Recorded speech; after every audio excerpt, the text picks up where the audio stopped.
Good afternoon, good evening, and good morning. Shout out to Blog PH. Yesterday we discussed about you uh, experience is a good teacher. She doesn't allow drop out. This time I will continue the discussion about you. Uh,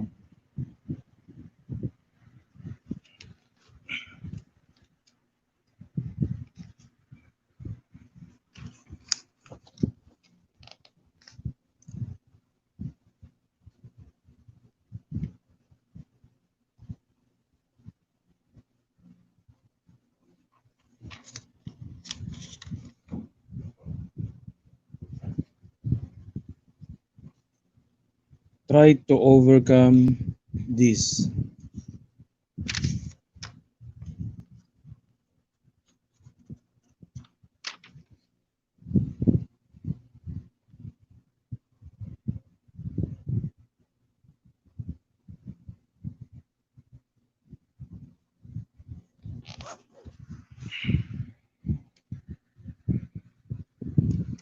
Okay, dominance. A good salesperson is control of the sales situation through the prospect,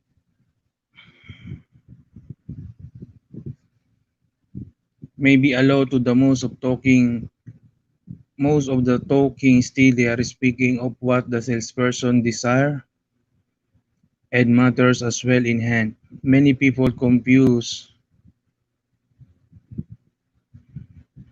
dominance with an aggressive, perhaps overbearing, forceful personality, but the two are not the same. In many sales situations, the highly aggressive person loses control of the interview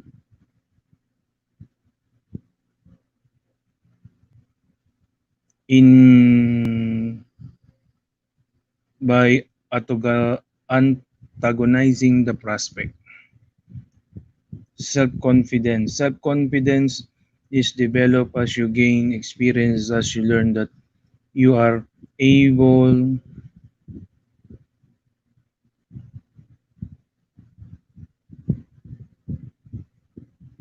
to do what is to be done, get the job done. Few young people have much confidence in themselves. They haven't had the experience yet on which to base it. Is you as learn your trade and acquire experience. Confidence will develop. You will know it when it happens. You have the feeling that you can handle whatever problem is cast in your path. You can cope. You can get the job done. It is most satisfying feeling that will develop but not without time effort. One woman apparel salesman is discussing confidence. Said, I've been working by territory for about 3 years and I was returning home after particularly successful trip.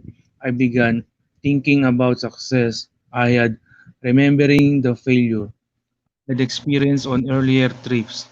Suddenly it came over me that I am no good, able to win, that the world was now mine. It made a new man of me.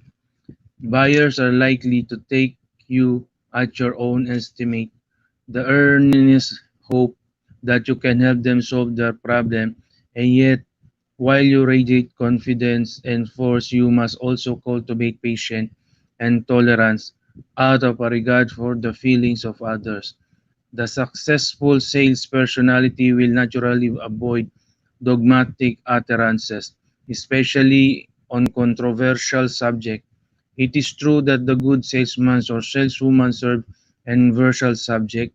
It is true that the good salesman and saleswoman serves and counsel, but the recipient is conscious of the manner in which the counsel is given. Flatly positive statement refer rather than convince. One can have definite opinions without stating them in a dogmatic fashion. An opinion offered modestly and as personal judgment can be defended on the grounds that is a conviction without insistence that it was always an terribly right or that the listener must occur in it. This does not apply to statement concerning the merits of your product, for here you are expected to hold strong conviction. Someone may object that the person without strong opinions will not be considered as much force. Yet people have been more highly esteemed in their own time than Benjamin Franklin, and few men's opinions have been more respected. He seldom made positive statement preferring to say, "It seems to me," or "Under circumstances it's appear." The person the person who is interested is getting along with people will take care to say, "This is my opinion under these circumstances." Such a person's words will carry as much weight as those of the person who is dead. Sure, he is always was and always be right. Vocabulary. It has been remarked by many authorities that intelligent people rate in a vocabulary test. So the executives apparently there is close connection between possession of good working vocabulary and getting on the word. Certainly, salespeople should be able to express themselves clearly and effectively. And the higher the level of selling, the more needful this become. The painting of word pictures, the conveying of ideas, addressing a board of directors or a committee of executives, or more carrying address a board directors or committee executives, or merely carrying on a conversation intelligently. These are done with words. Words are tools. We do our thinking in word and sentence. Imagination in need needed imagination is needed to enable one seems the problem through the eyes of the prospect and devise means for solving them. This ability to originate ideas value to their prospect is a trait of most successful salespeople. For example,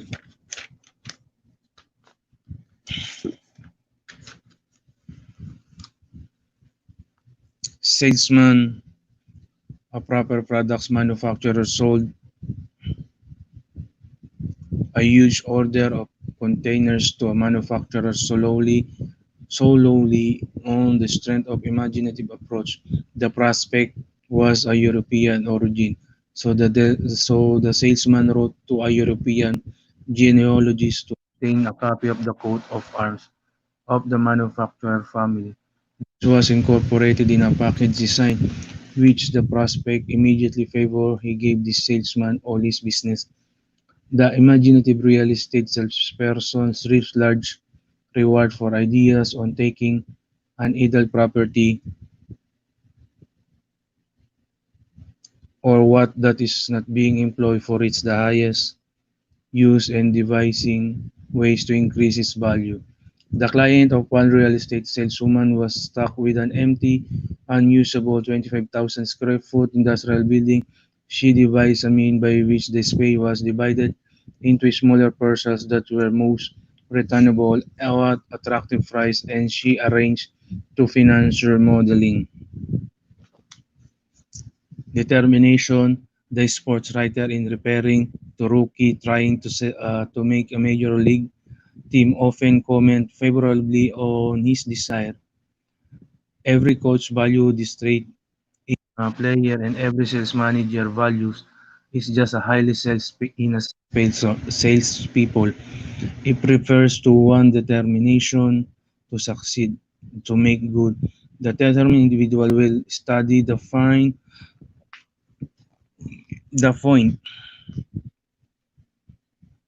of the game, will practice long and hard, and will accept coaching eagerly and not sullenly. In short, This individual will do everything possible to become a top flight player. This attitude is noticeable in those excel in the line of activity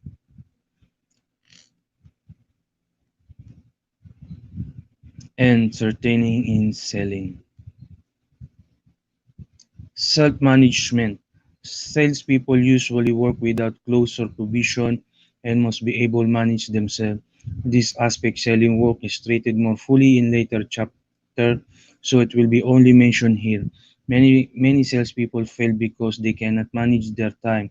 They yield to the temptation to drop into a bar to watch television or to start their working day late and eat early. Good work habits are critical to success and endeavor. Try to overcome this criticism of others. Everyone knows that the person who criticizes others when talking to us will likewise criticize us when talking to others. Such people make us feel uncomfortable and we do not like them. Sarcasm is closely related to the tendency, so it's gossiping. It has been shrewdly and said that we can tell more about a person by what the person says about others than by what others say about the person.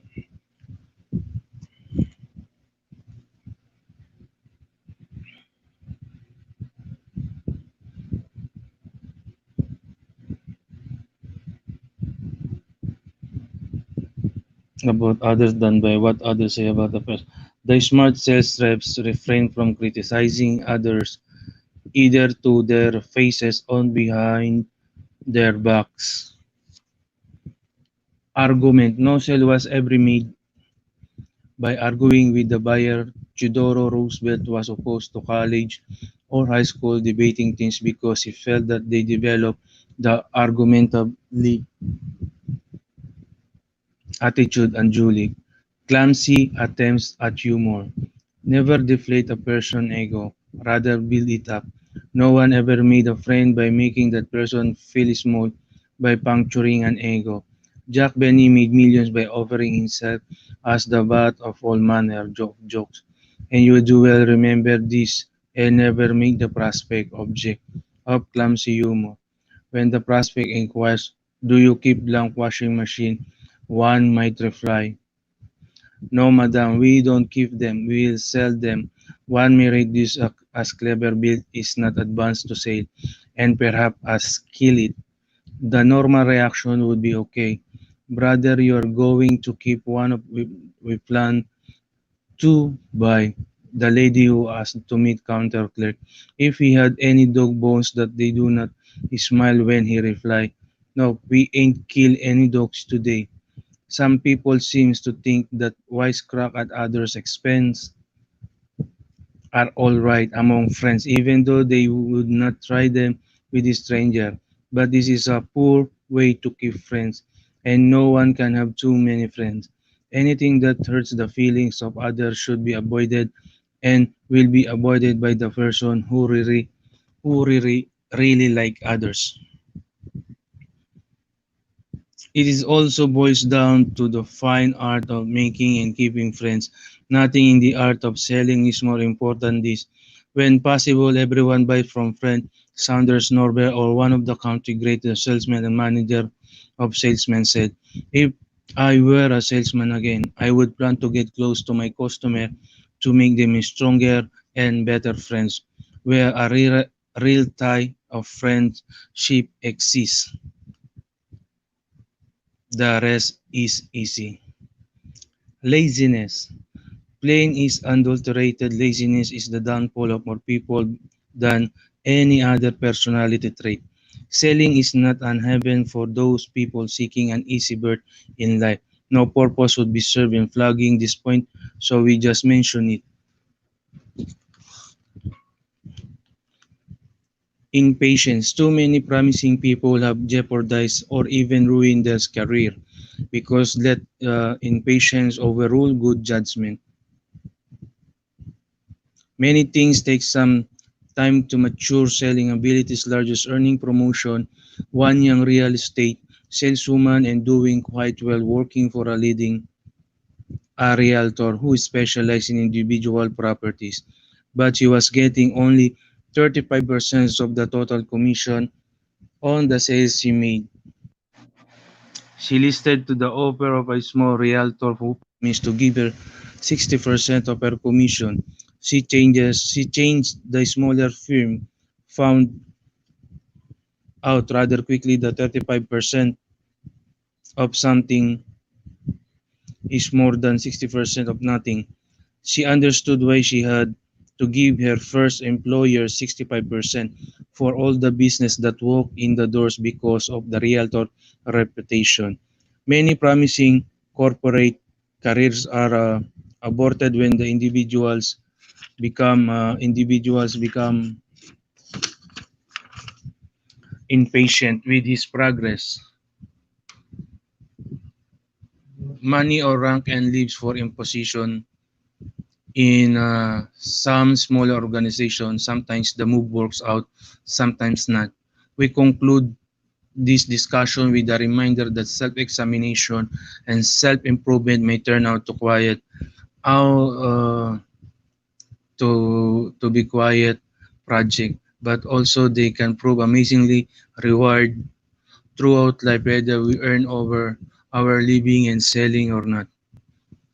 Uh, Discussion question number one: can imagination be developed? Number two: why do so many sellers use humor in their general approach to the prospect? Three: can socialized intelligence be developed? If so, how? Four: can introverted person be successful in selling? Five: what extent can a person alter personality traits?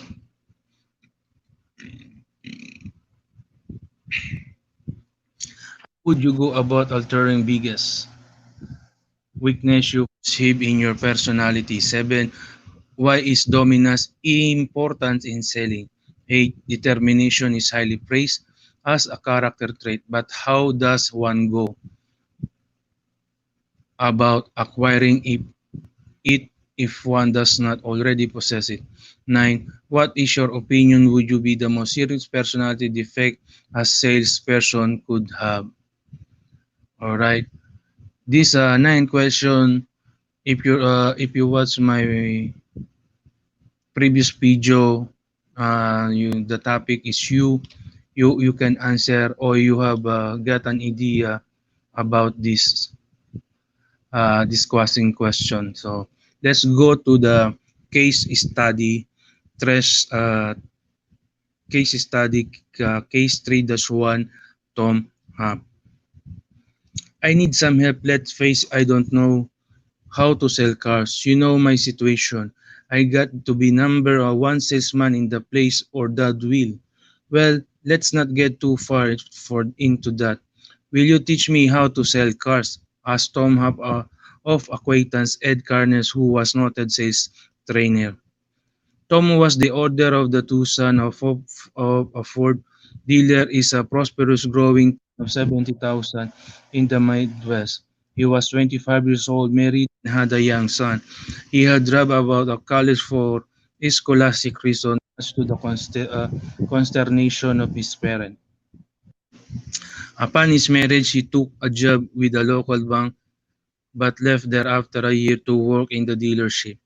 While he also sold cars, his father placed him in charge of distribution for Cashman Golf Cars for the region. This job consisted of arranging for rental contracts with the golf club in the area. Few personal sales were involved. Tom made a good personal appearance. He was clean looking and dressed quite nicely. His voice and mannerism were generally favorable. Unfortunately, Tom had gained some small reputation locally while in high school for being bit wild. He had played basketball and football and was an excellent golfer. Ed Carnes knew Tom through frequent contacts at the golf course and seeing him several times a week a local sporting goods store where they both loafed while looking for a bull session with the local sport. Tom and Ed spent some time exchanging views. Tom admitted that his father had wanted him to return to college, but he did not want to.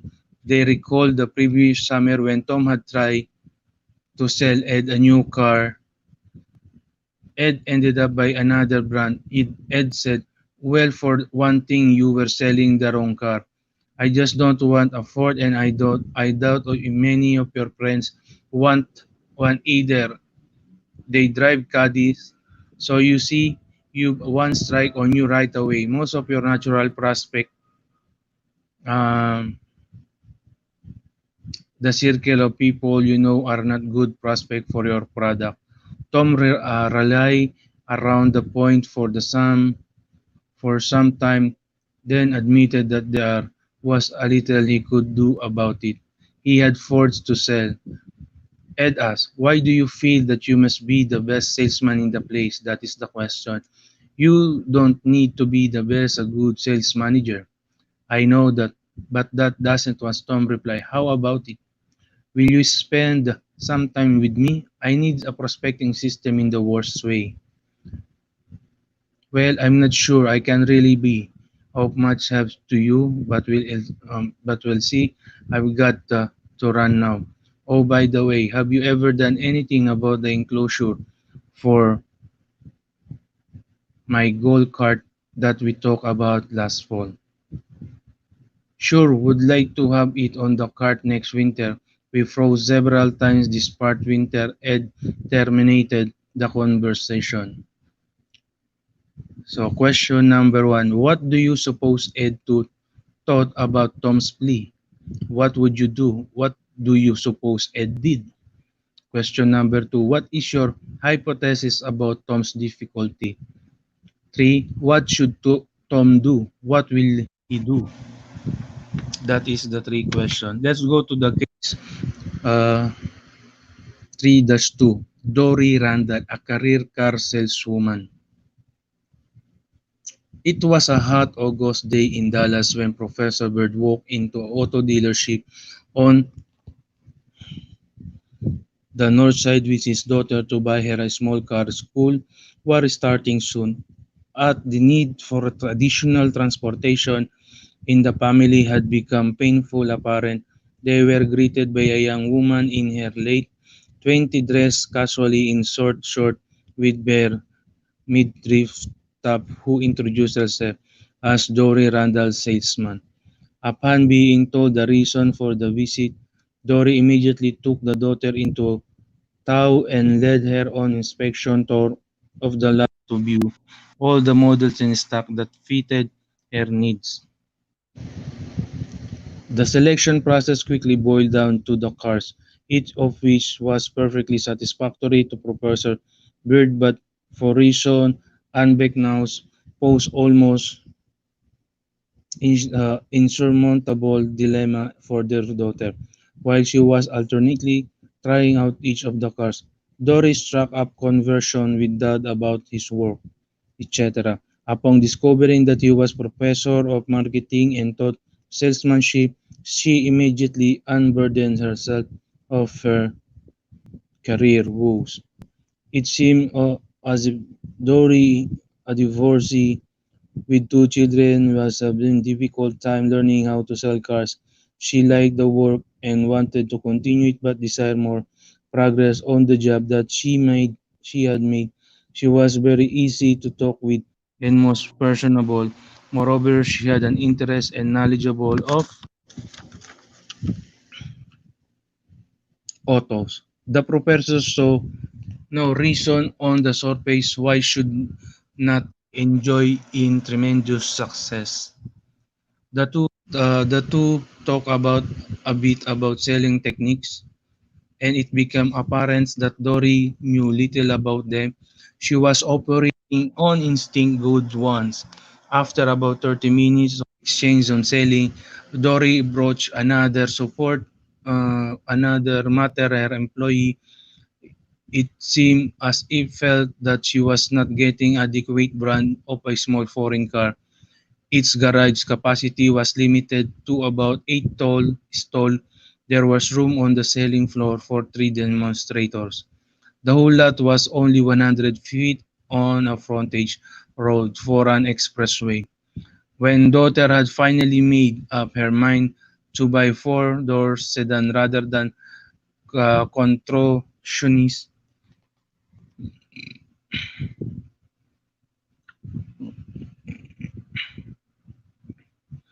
two-door, Dory swung into action on her paperwork. She had to repeatedly get one of the managers to help find this or that key papers, titles, etc. She was unable to handle the details of the sales herself. Help was not always eagerly given her by the others in the office. Finally, all was completed and goodbye said. It was most pleasant afternoon. So question number, what advice would you give Dory? Question number two, should Dory continue as car salesman? Three, what is the real key to Dory's lack of job satisfaction? This is the end of preparation for selling, or the topic is shoe. So let's go proceed to the next topic, product knowledge. The essence of knowledge is having it to apply it. Confucius. I lost my first account today and it was a big one too, moan, being Jim Perkin, a rookie salesman for a large adhesive manufacturer. How did it happen? Asked a friend who said that Jim wanted to talk about it. I got too big. I got too big for my britches. Thought I knew everything. I recommend the wrong proxy to them for certain application, and the result really messed up their production line. They booted me out of gave up the business to a guy who knew what he was talking about. I found out that I got a lot more than learned than I realized. I came out of training thinking that I really knew everything about adhesive. While Jim had been given excellent introductory training, he was still not prepared to cope with more complex problems that only experience and much additional study could solve. He found out that hard way how to vital product knowledge is to successful selling, particularly industrial selling. Customer demand correct answer to the frequently complex problem. They do not continue to patronize those salesmen incapable of solving their problems.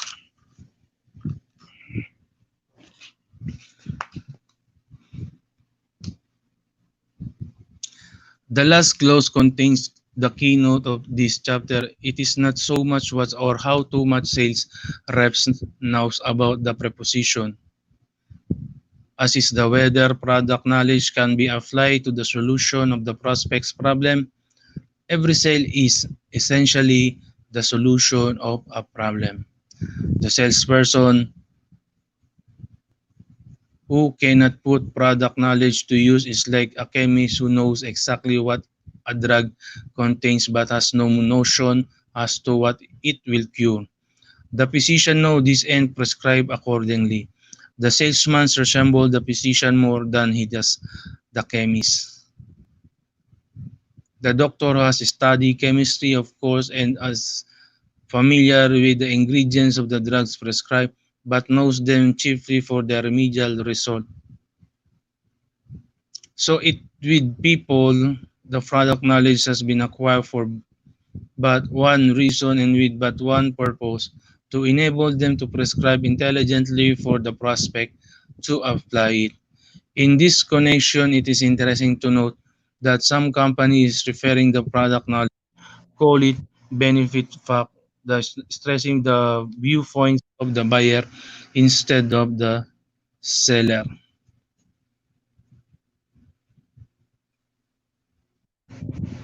Application. Not only must you know your business, but to be most effective, you must also know the business of your customer. Expert in Salesforce management claim the for maximum effectiveness of Salesforce should be organized by class of customer.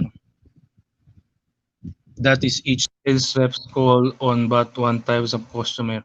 For example, Garden Denver Company maintains separated sales forces to call upon constructor, mine operator, and oil well drilling contractors. The application of its equipment its mine bears little similarity to the application in oil field. The oil field sales reps most now oil field technology and the problem of the drilling contractors.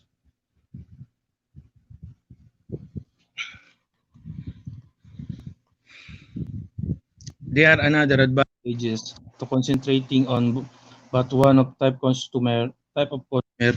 It is easier to become identified with that industry to be looked upon as being member of the industry by specializing the sales reps gains an image of an expert and in this age to buyer likes to do business with expert, not generalists. And the salesperson often gets more job satisfaction through identification with one group of customer. Interpersonal relationships become more rewarding. Mastering application takes a great deal of study and experience. The insurance agent who wants to do real job applying a product knowledge to need application. Customer may have learned about income and estate taxes, will trust corporation by out agreements and other aspect of the law.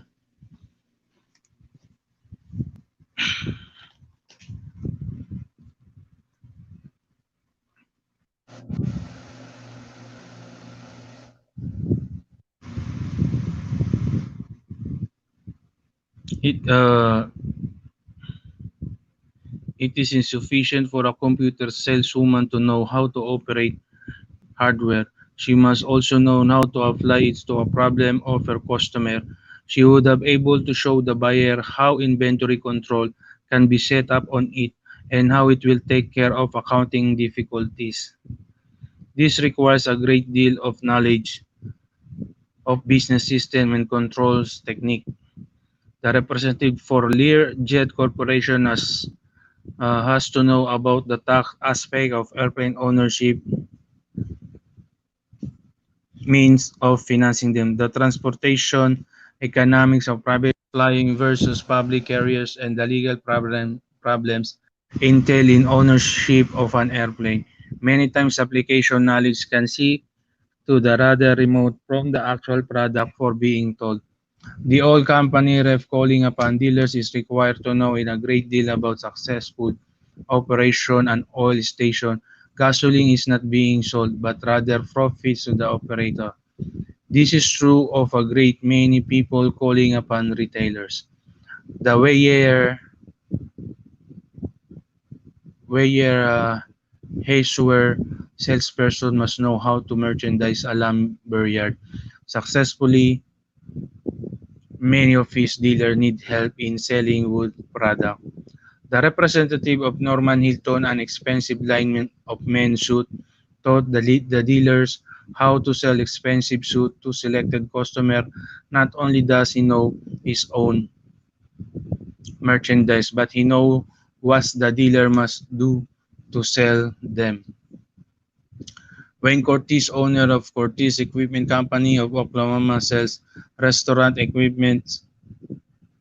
He knows he's good, but that is not all. He also knows how to set up and operate restaurant. These people plan to the enter operation for the buyer and render.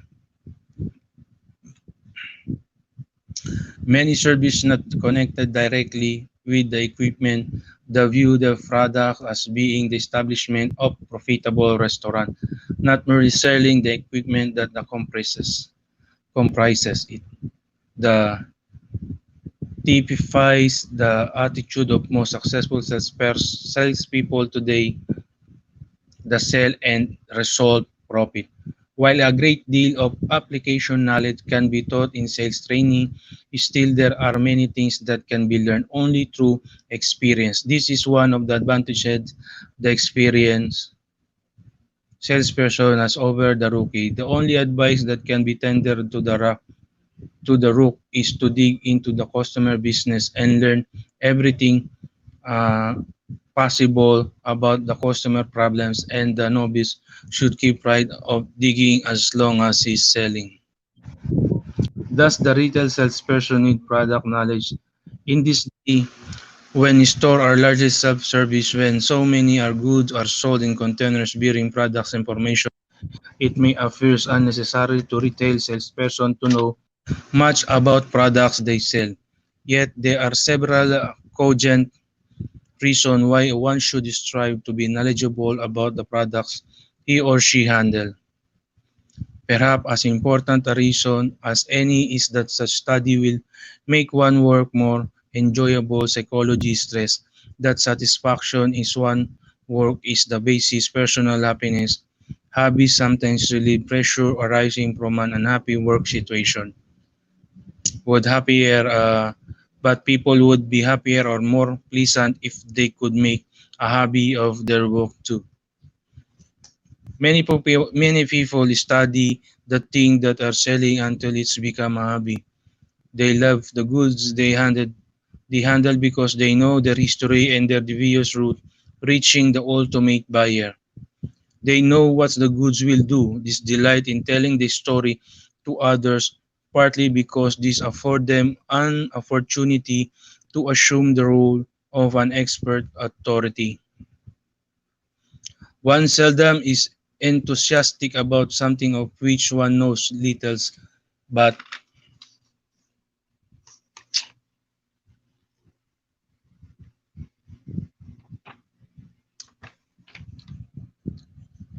almost anyone generates enthusiasms for a mm, familiar, well understood subject. Therefore, if a person is destined to spend one working hour selling shoes, uh, those hours could be made less wearisome by setting oneself to learn as much as possible about the shoe and how to fit them properly. The latter involve foot health and comfort as well as the fashion factor. Moreover, there is always the chance that a true knowledge of the product may result in promotion or better job with some manufacturer or wholesaler. First, quality products usually carry relative high price, but such quality is not always apparent to the buyer. She may want to know in what ways the item is superior. Without product knowledge, the seller is lost. A man whose yard seems to be getting larger with each passing year and whose offspring uh, show no inclination to acquire on-the-job experience in yard care had been looking at riding mowers for 2 months. One Saturday in late March, he noted that Sears had a significant sales on large riding mowers, so he made up his mind to buy. The Sears store was featuring the machine in a made up his mind to buy. The Sears store was featuring the machine in a parking lot sale. He walked over, then looked around for some help. A young man with a Sears badge was leaning against a light pole, evidently afraid either it or was going to fall over. The buyer looked at him and asked, "What is the difference between the mower, which was marked $699, and that one marked $499? The clerk slowly came over through a minute and replied, "This is one more expensive." The cloud obviously knew a little about his good. The man restrained a strong temptation to walk on since he had made up his mind to buy, but not from this bird. He sought other help and found it The next person knew about the mowers and quickly closed the sale, even agreeing to deliver it personally on Monday morning, full of gas. Since these men were paid on commission basis, as the first one lack of knowledge was expensive. Second, knowledge inspire confidence, and when a salesperson radiates confidence, he kindles the same emotion in others as the desirability of obtaining the customer confidence. It should be pointed out that answer query is sufficient to destroy this confidence in the mind of the buyer. One may answer two or very three questions as or 9 out of every 10, and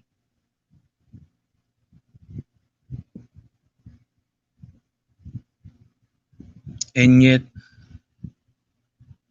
the one answer query will awaken doubt as to one ability to speak with authority. This is true every type selling,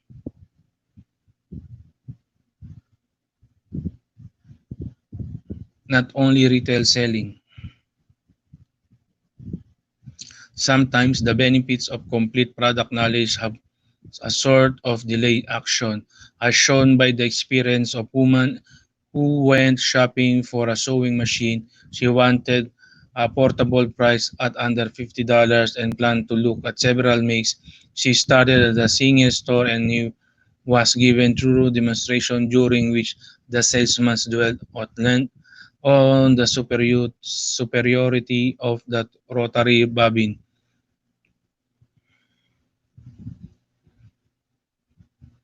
He answered all questions fully and cheerful, but the shopper announced, I want to look around some more before I buy. She shopped several other stores, but in hours she was back at the Singer store and bought the $179 machine she had looked. What had changed her mind? Product knowledge. This is the other salesman's luck. Why did you go to all the trouble demonstrate your machine when I was here an hour ago? She asked the senior salesman. You knew I was not going to buy then, he replied.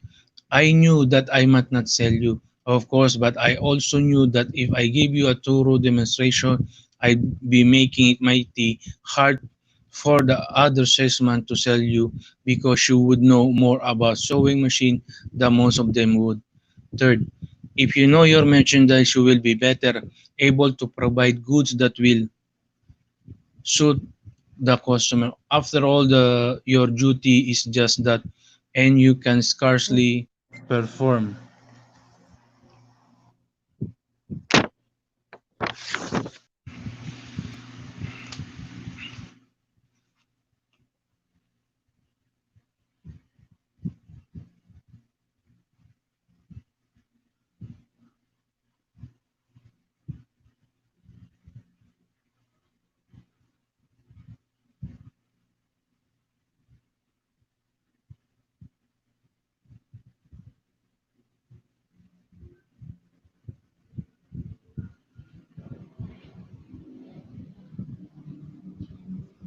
Shoutout po to Ann Maharisigan.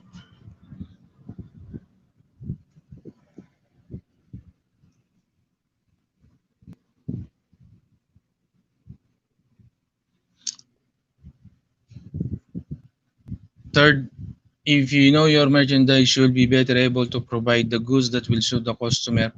After all, your duty is just that, and you can scarcely perform inefficiently unless you are completely familiar with your goods.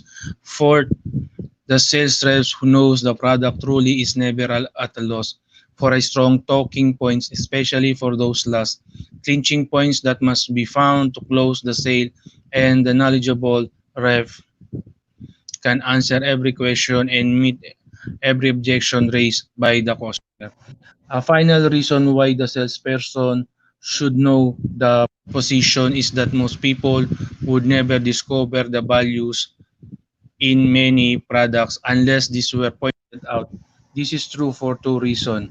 In the first place, many values are hidden from sight or at least are not obvious. The salesman who sold a spring tooth lawn rake made a sale because they pointed out that the rake was made by a manufacturer of quality, so who use the same grade of finely tempered steel in this brakes. To demonstrate this claim, the salesman bent the teeth far back and let them spring into place again. This was telling a point to the customer who was buying the rake because 6 teeth his old rake had broken off. In the second place, many of us don't fully appreciate what was we do see. From a mail order catalog, we reprint a partial description of a border chair. Hot glue corner block, lock frame securely, solid oak frame throughout, glue, groove dowel pins hold all joints rigid, add strength at points of strange fabric sewn around the strong cord or all outside seams give tailor appearance. Painstaking that give much better and painstaking hand finish edge and corner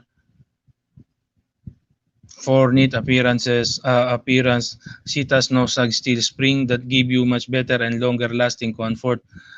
Amply padded throughout button tufted seat. How many salespeople in retail store could offer us convincing description, but it would be good salesmanship because few customers would ever discover all these features without having them pointed out. If you will pause for a moment at this point and think of the two or three best retail salespeople you know and reflect at this particular aspect of their efficiency, you will discover that every one of them measure up fully to an existing standard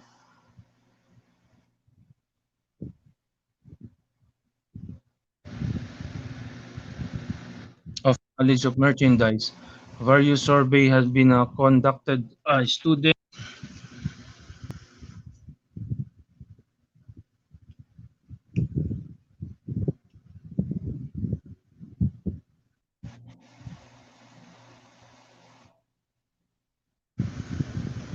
shop certain salespeople because chosen because of their excellent selling records. In every case, these superior salespeople were found to be genuine experts in the product they were handling. Selling to expert buyer. If retail salespeople need the product knowledge, salespeople calling on professional buyers and selling complicated products need it even more. Purchasing and agents are expert buyer, and it is a truism that it takes an expert to sell an expert. An electrical engineer for a steel company uh, was discussing a 2,000 horsepower induction motor which the salesman recommended for a rolling mill drive. What's your air gap between rotor and stator? Asked the engineer. The salesman didn't know. Well, I have several other questions, but it's look as if wouldn't get us anywhere. Goodbye. Many professional buyer asset that the greatest weakness of the salespeople calling on them in their lack of product knowledge. A purchase agent for a chain of hotel assert. The word selling is a misnomer as far as the job of calling an institution goes. Salesmen who cover institutions should put service first and their products should help us to perform our own function better within our hotel. This selling involves knowledge of product technicalities. You'll find the most of these salesmen haven't the first inkling of their own products. Technical aspect interrupt their canned speech to ask a technical question and they're lost. As an example, he cited the case of the wastebasket salesman who called him recently. A wastebasket in a hotel room takes a terrific wallowing. It must withstand the shock of broken bottles tossed into it and resist burning cigarette butts. It must be waterproof to keep liquid from oozing onto expensive carpeting. The salesman extolled the attractive and reasonable price of the basket, but what's a huge in the metal is the metal. What adhesive it used to stick the leatherette to the metal? It was asked. Would a goose squirt and seltzer soak it up? Shout out to Mian Santos. Okay, thank you, Min Kuraja.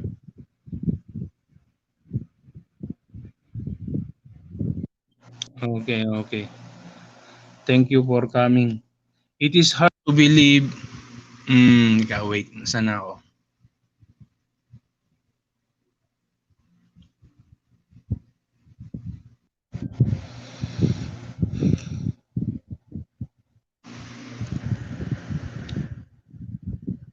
Uh, Salesman's reply. Oh, it's hard to believe.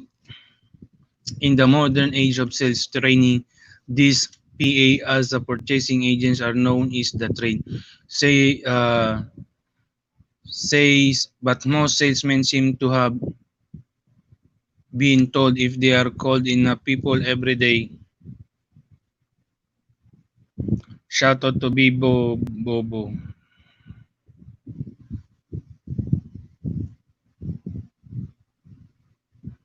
To have been told if they call in people every day, they are bound to make a couple of sales. Yet the successful salesman knows his product, knows his own plant and his manufacturing process.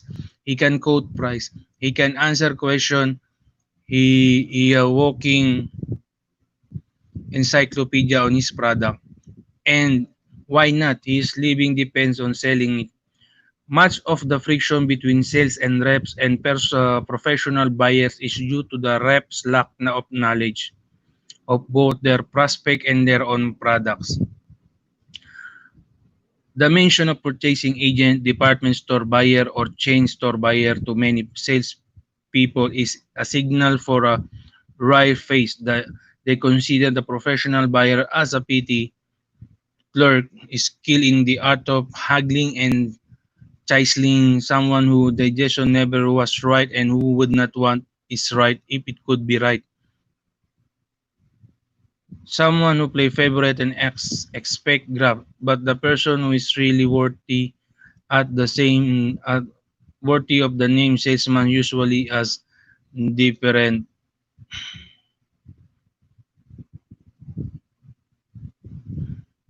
point of view. Professional buyers spend millions of dollars every year. They must know what they are buying or their firm lose money. This knowledge furthermore must be more than superficial. Consequently, they lack patience with these people who are too lazy to study what they should know most about.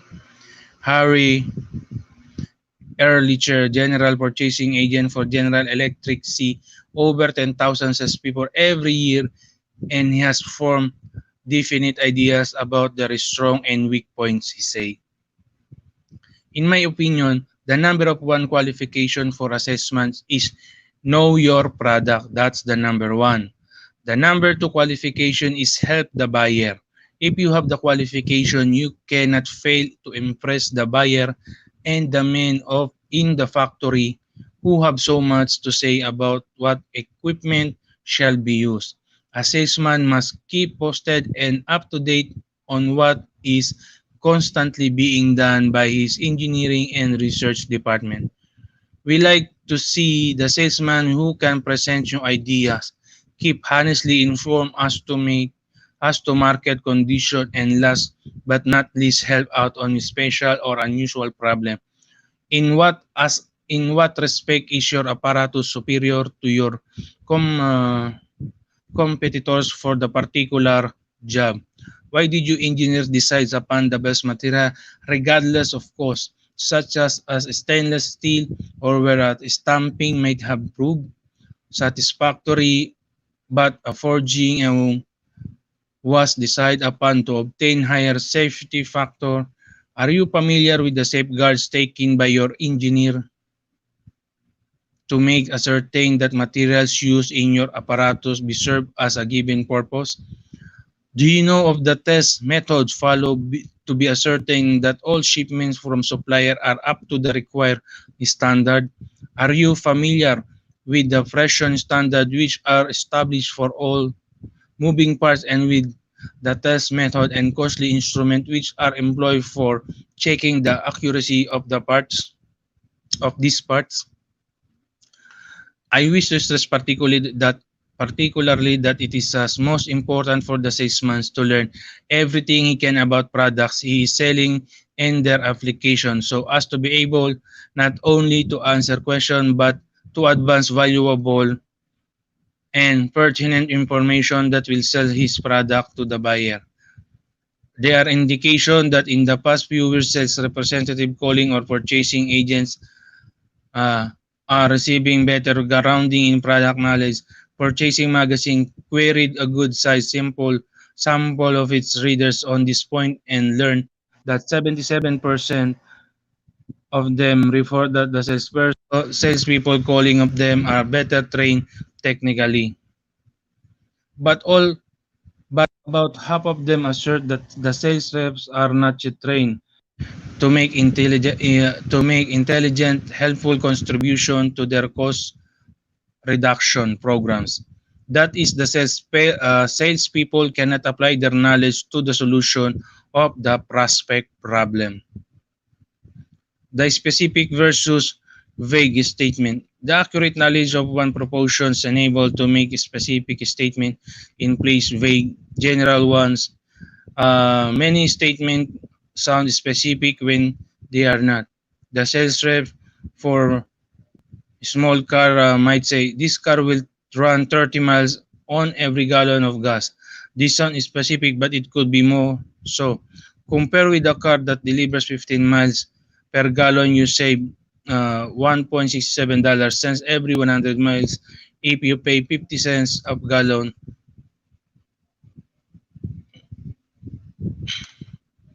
if you drive 10,000 miles a year, that's $167. You can buy quiet a bit with 167 even this day. Incidentally, two of use words in a sales rep vocabulary are, for instance, use them because they promise something specific on should avoid the use of such general words as economical, automatic, efficient, modern, attractive. One should try to define each of such words in specific term. Economical becomes $3.23 per month, say. The sales manual put out by Meat Packer has this to say. If a buyer asks how many pounds of corned beef he should order to serve 200 people, the salesman should be able to tell him. He should be able to tell him how many portion he will get out of a 25 turkey, how many 10-ounce stick for a 20-pound strip, what an 85-cent ribs will cost him for an 8 ounce portion. What should you know? The answer that readily suggests itself is everything, but it's impossible for anyone to know everything about anything.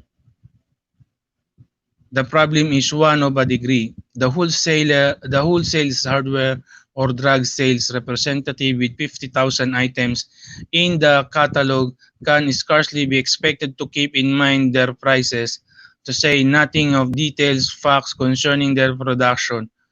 The retail clerk in a drug, grocery, furniture, jewelry, or general store is in much the same predicament. Specialty salespeople, whoever should aim to become real authorities in their more limited field, as they will be expected to know every detail about it. Consider the case of the person selling one specialty. What facts ought he to History of the firm. One should know something of the firm history for this reason. It's enable one converse intelligently with other buyers who have had dealing with the firm for many years and like to reminisce the salesperson who cannot show some knowledge of this earlier years has lost a valuable points of contact with many prospects. Two, it gives feeling of belonging to the organization if the salesperson has mind the background of its inception and growth. It makes more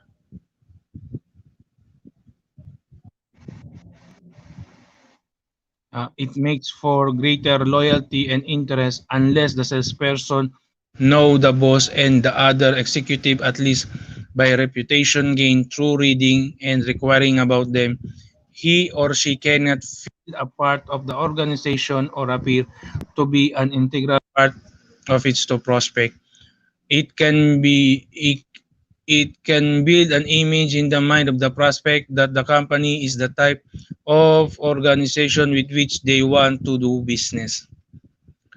Production method. Obviously, one should know something of the manufacturing process when the buyer uh, when the buyer objects that the price is too great for such uh, small article, the sale may be saved by true knowledge of the manufacturing process. When the sales reps finish detailed account of the way article is made, the buyer has been enlightened and is ready to concede that the price is reasonable after all. A writer is the magazine industrial marketing broadcast a plane that he often cannot tell which one of numerous competing products is the best. He cannot afford to test them all and is forced to depend on the selling abilities of the company of the salesman. This opens up a wide approach to selling but is more selling of the highest type. It must be selling based on a helpful ideas on service, on integrity, on straight shooting. This frank confession of a purchasing agent reveals that dependence of even expert buyer or salesperson whom they can trust. And such trust is based on the seller.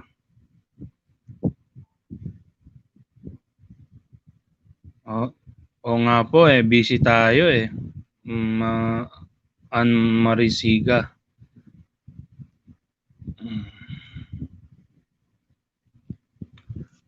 Okay, ako kailangan natin yung mga ganito kasi hindi lang double edged ang habol ko yung makagawa ko ng maraming video. Kasi sayang naman yung yung pre ng StreamYard kung hindi natin gagamitin. Samantalahin natin hangga't may pakinabang pa yung StreamYard.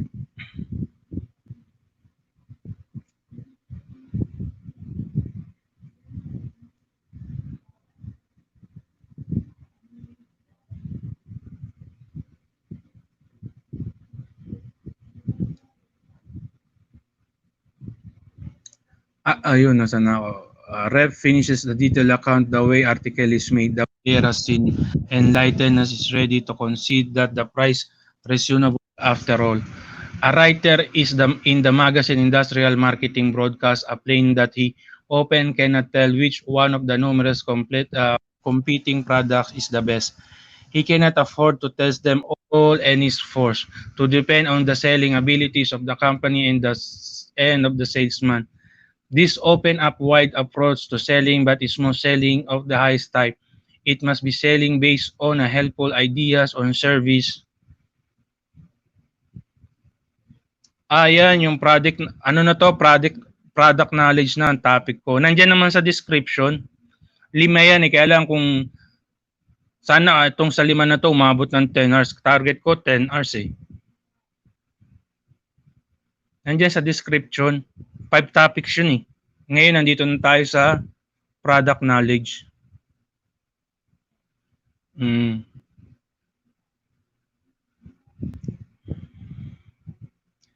A writer in the magazine Industrial Marketing broadcasts a plain that he often cannot tell which one of the numerous competing product is the best. Ito pala, yung mga tinatopic ko, merong case study yan. Pwede nyo rin sagutin yung sa mga notebook nyo. Basta pinanood yung video, magkaka-idea kayo. Kasi syempre, ang pinag-uusapan dito, salesperson o sales agent, salesmanship. Yan. Yung basta pag yung mga video ko dyan, yung kahapon, pagka pinanood mo yung video ko, nandun lahat eh. May mga case study yan. Ito yung mga topic ko, meron kasamang case study. At meron mga question. So, bawat discuss ko. Yan. Let's continue. A writer in the magazine Industrial Marketing broadcasts a plain that he often cannot tell which one of numerous competing products is the best. He cannot afford to test them all and is forced to depend on the selling abilities of the company and of the salesman.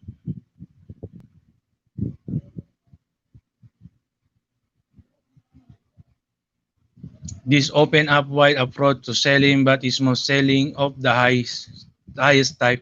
It must selling based on helpful ideas, on service, on integrity, on straight shooting.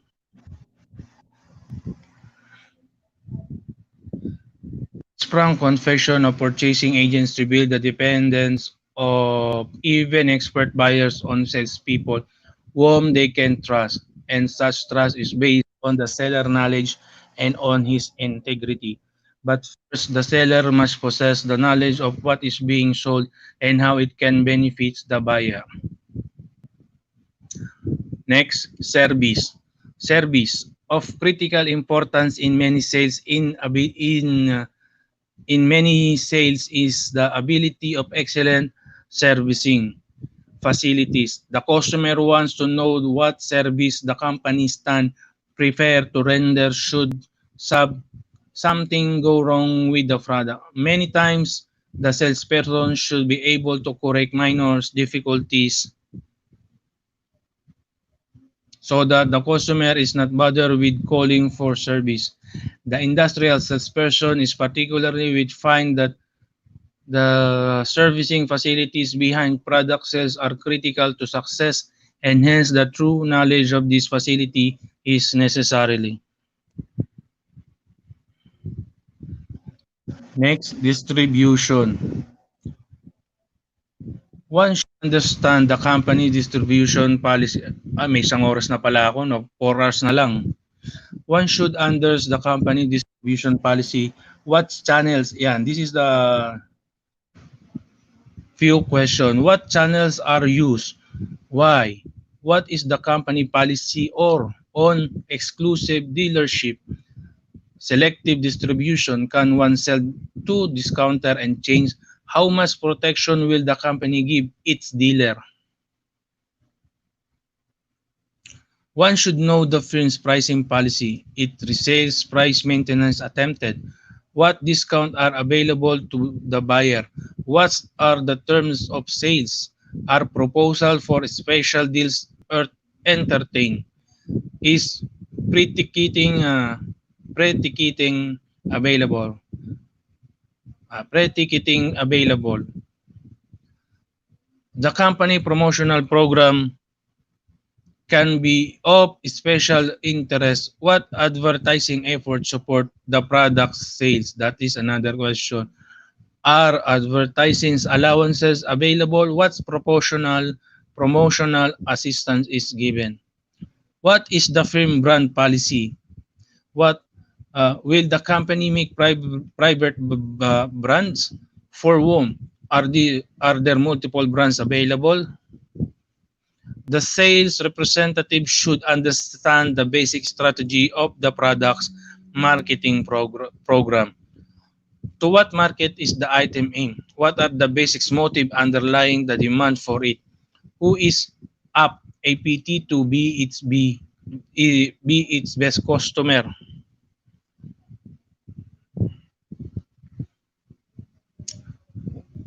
When what image is the company trying to project? Competition almost inevitably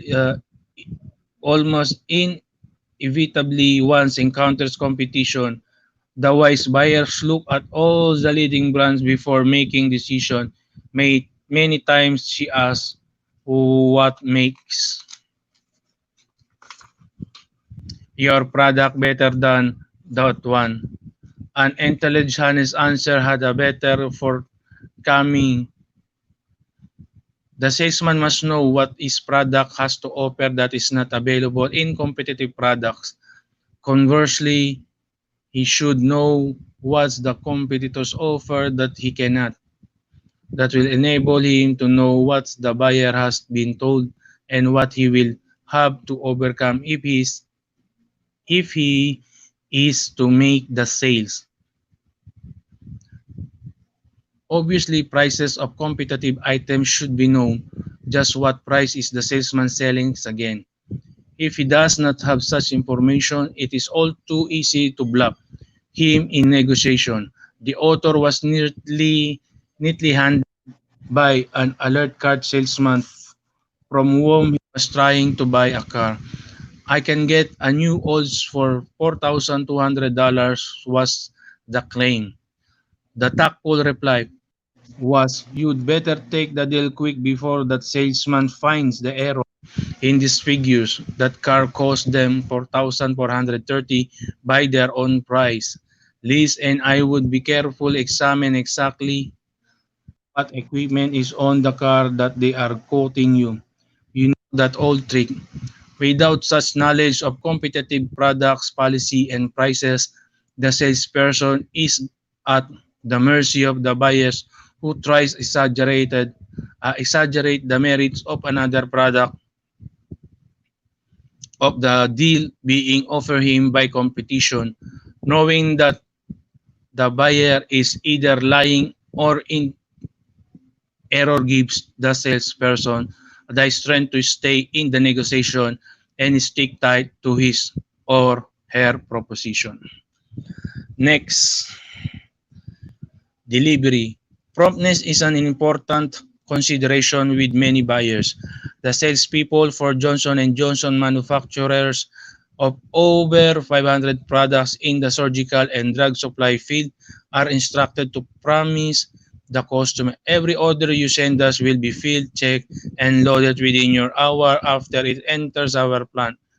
The sales rep will often help a prospect by offering suggestions as to whether the goods should be shipped by rail, truck, or air. The reps should be able to familiar with rates, classification routes, packing, etc. The prospect may apply such knowledge to the shipment of items other than those sold by this particular salesperson. The uses of the product. Some firms have conducted contests offering prizes to customers who sent in the longest or most original list of uses. These ideas being utilized by the sales force and in the firm's advertising. The salesperson should wear practicable picture the prospect are using the article and wide knowledge of its various use provides talking points for selling to prospect with varied taste, interests, and problems. Many concern maintain research department whose function it is in to discover or devise new ways in which their product can be used.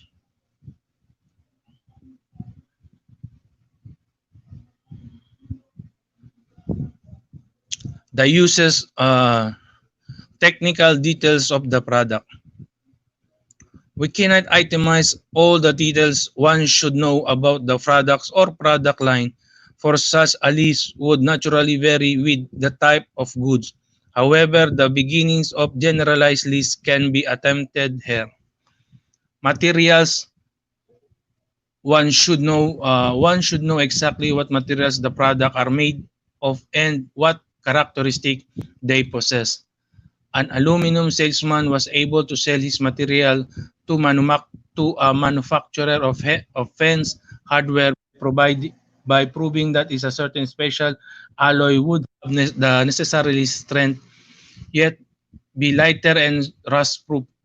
Prior to that time, certain parts had been made out of steel house. The manufacturer believed that aluminum was too soft for the job. A furniture salesman lost a sizable sales when his customer discovered he did not know his woods. He tried to convince them that a certain wood was berry when it was walnut, as an inspection of the tag later indicated.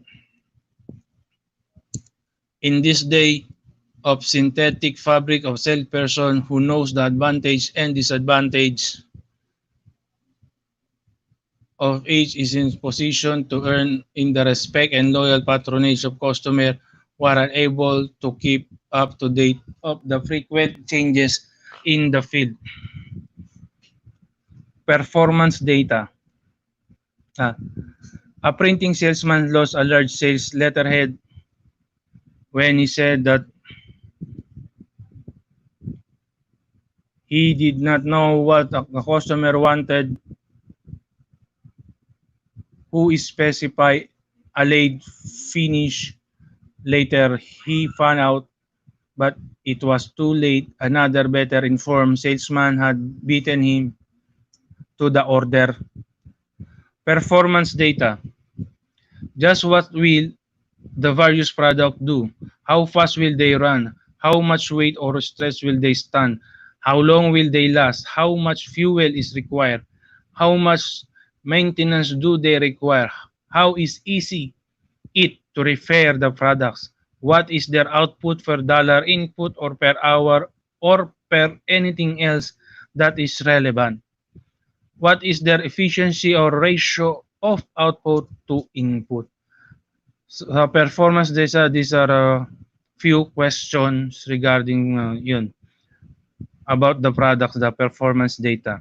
These are just some of the questions to which the salesperson must have ready to answer. The performance factor is especially critical in the sales of industrial product. For after all, that is exactly what the industrial firm is buying, a certain performance. One salesperson for an electronics firm persuades a large aircraft company to use certain items in one of its missiles when he stretched the law. Amperage is a unit used.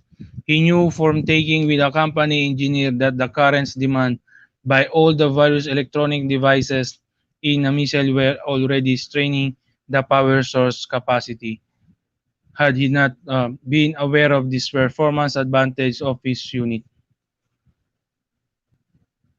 he would have lost the sale because his unit cost was $400 more than that of the closest competing product. Next, physical size and shape characteristic. Physical size and shape characteristic. The same electronic salesman sold another electronic product, another aircraft company for its drone missile for a price $600 higher than the nearest competitors when he stressed the smaller physical size of his unit. As in most missile space was a premium and his product knowledge paid off. How it operates. One should be an expert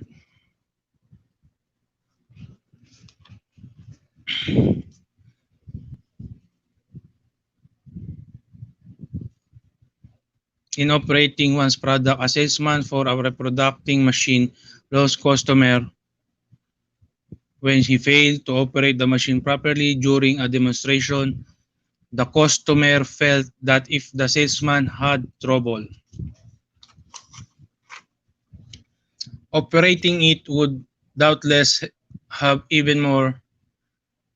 He bought a competing a machine from a saleswoman who made its operation simple. Unique. Next, unique mechanical features. Usually a machine possesses some of the unique features which set it off from the competition. These exclusive features are usually stressed in the presentation, hence it is necessary that the salesperson know with complete trueness the exact nature of these unique features, their operation, and why they are important to the customer. Also, one should know what is a unique features are possessed and stressed by the competition and should be prepared to show the prospect why these other features are not so important to the prospect or how the product meets this problem satisfactorily. Hmm. Question. Can you know too much about your proposition? That is the question. Again, can you know too much about your proposition? Some managers believe that it's possible to know too much about your proposition.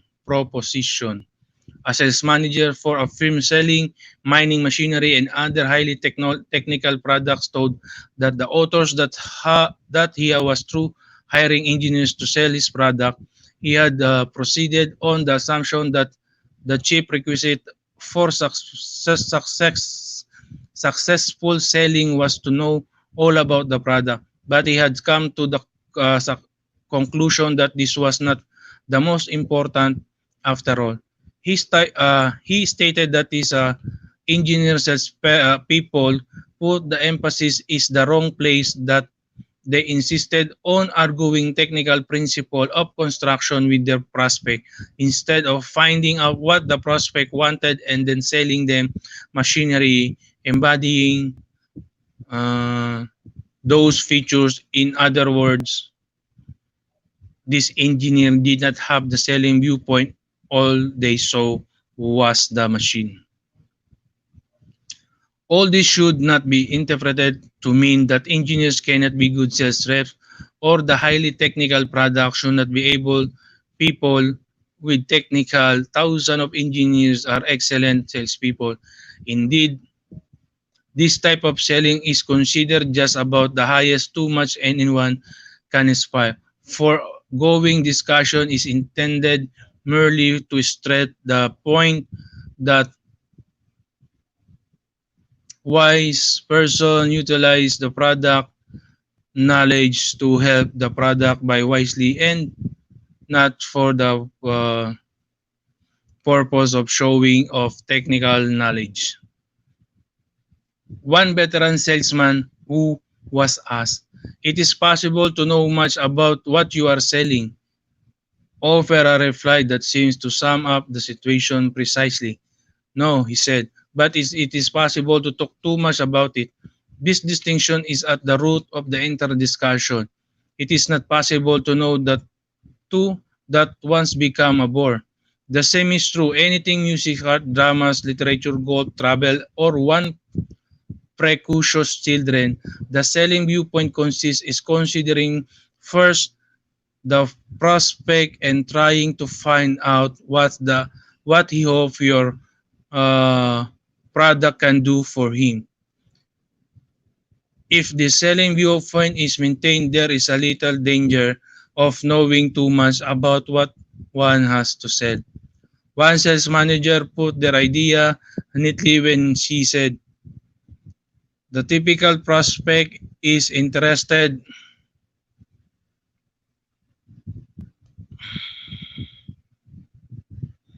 in just one thing, what the item you are selling will do for him or her." If this idea or viewpoint seems to be overemphasized in this book, it is because too many salespeople underemphasize it.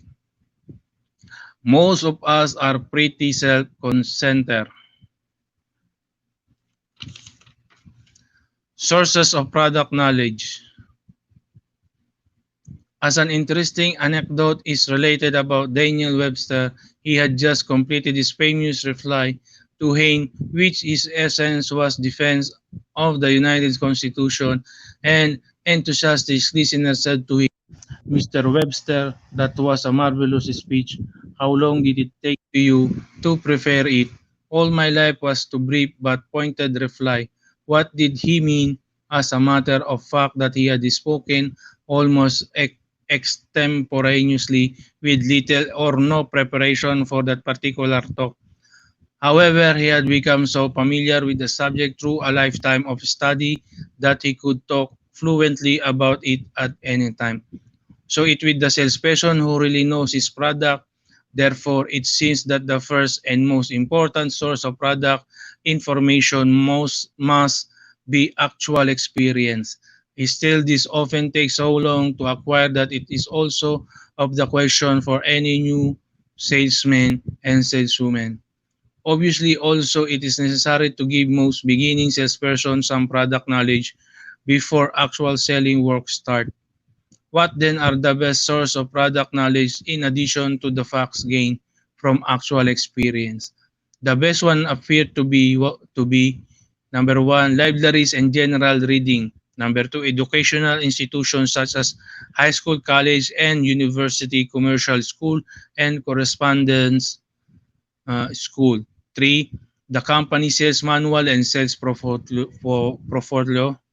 For the company training course. 5. Miscellaneous follow-up instruction from the company. And 6. Trade journal. The library. Here is much neglected source of a product knowledge. There are books written on every conceivable topic and product. This can provide a wealth and background and technical information about the product, its industry, and the customer industry. A regular reading of the trade journals relevant to the product and industrial involved will pay handsome dividends. Educational institution. This source of product knowledge is the one that makes the library is least utilized by salespeople of group. However, such education institution, business school, commercial college, correspondence school, and some college and university offering night work extension course provide valuable education materials is practically any desired field.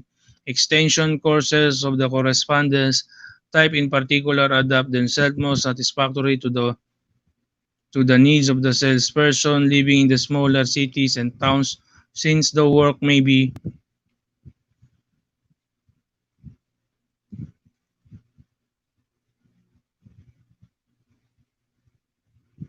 done in spare time with a minimum of convenience and cost.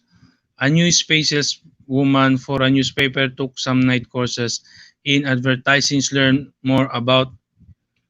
In a real estate salesman took a course on income tax to become expert on the tax aspect of real estate investment.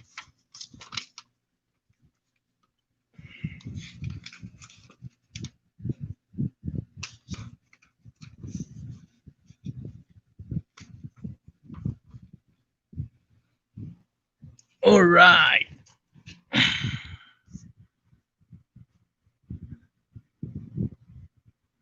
The sales manual. The sales manual often refers to as the salesman's Bible is a company publication plan to give the salespeople helpful information about their products or line and proper procedure to follow in all relationship with the firm, such as making out orders, keeping expense account, the daily works reports, handing of credits adjustment, and similar matters. This manual ran the gamut from brief, simple, little mimeograph presentation all the way to elaborately printed, illustrated, and bound volume, but all of them contain product information. Some are veritable treatises and engineering, replete with complicated graphs and table.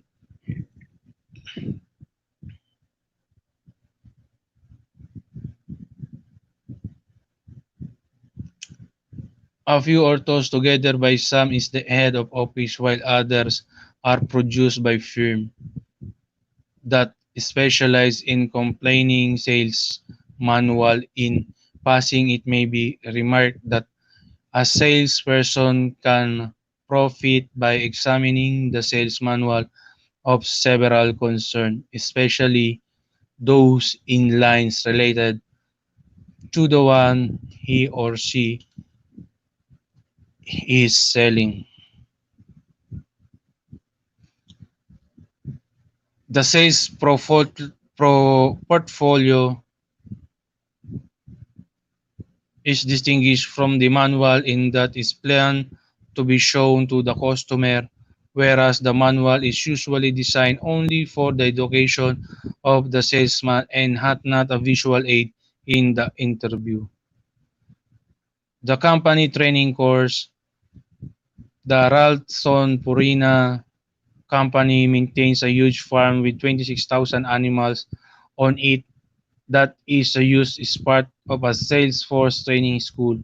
A salesman, after a period of training, here is better qualified to go out and talk with intelligence about the problems of feeding livestock.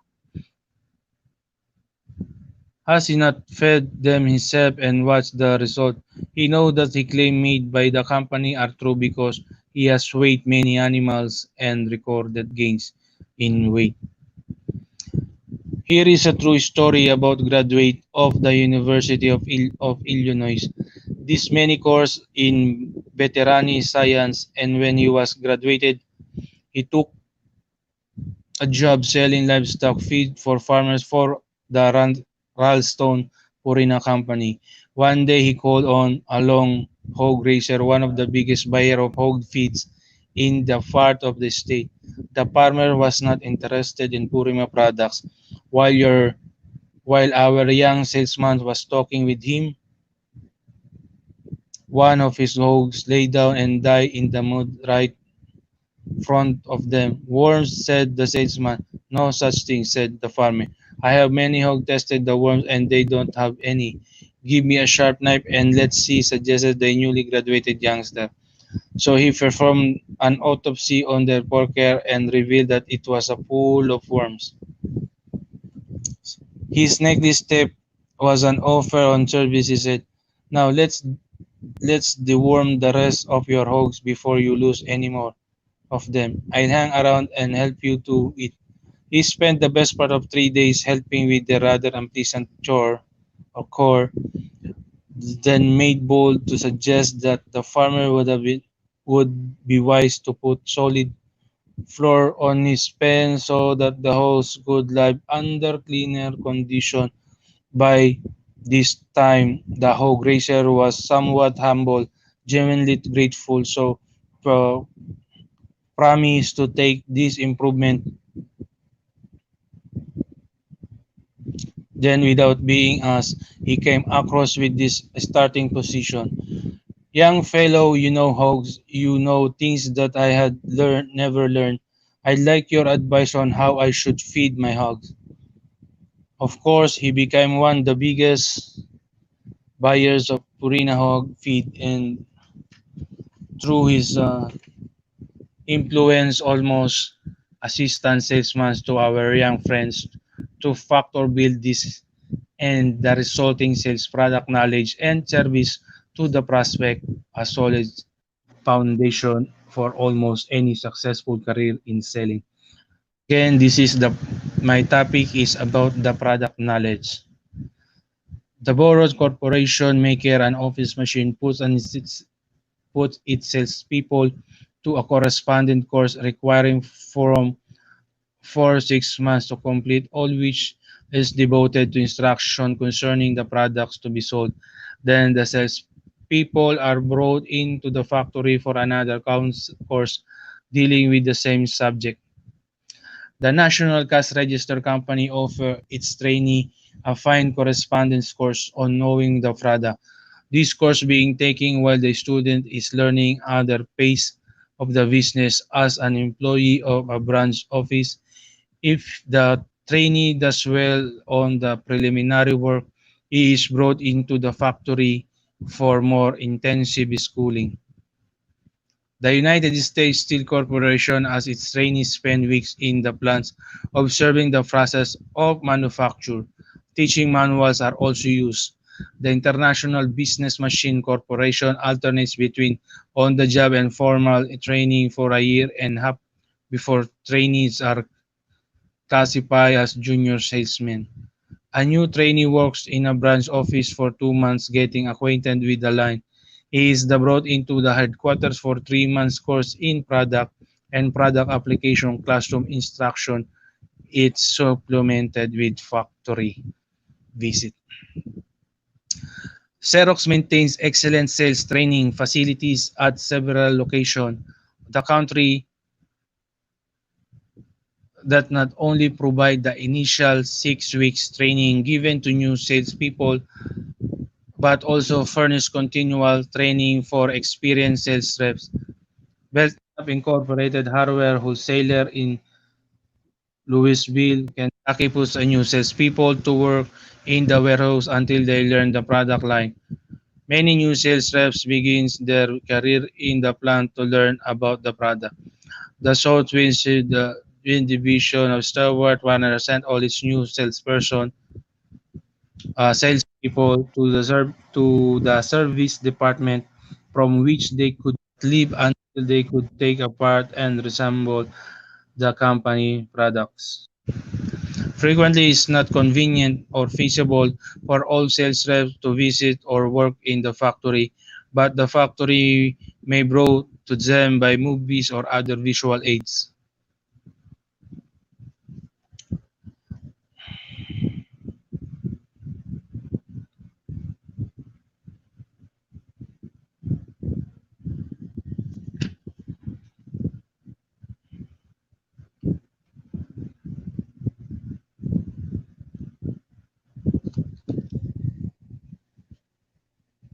The training of salespeople in product knowledge is never-ending project no matter how truly salesperson may have been trained.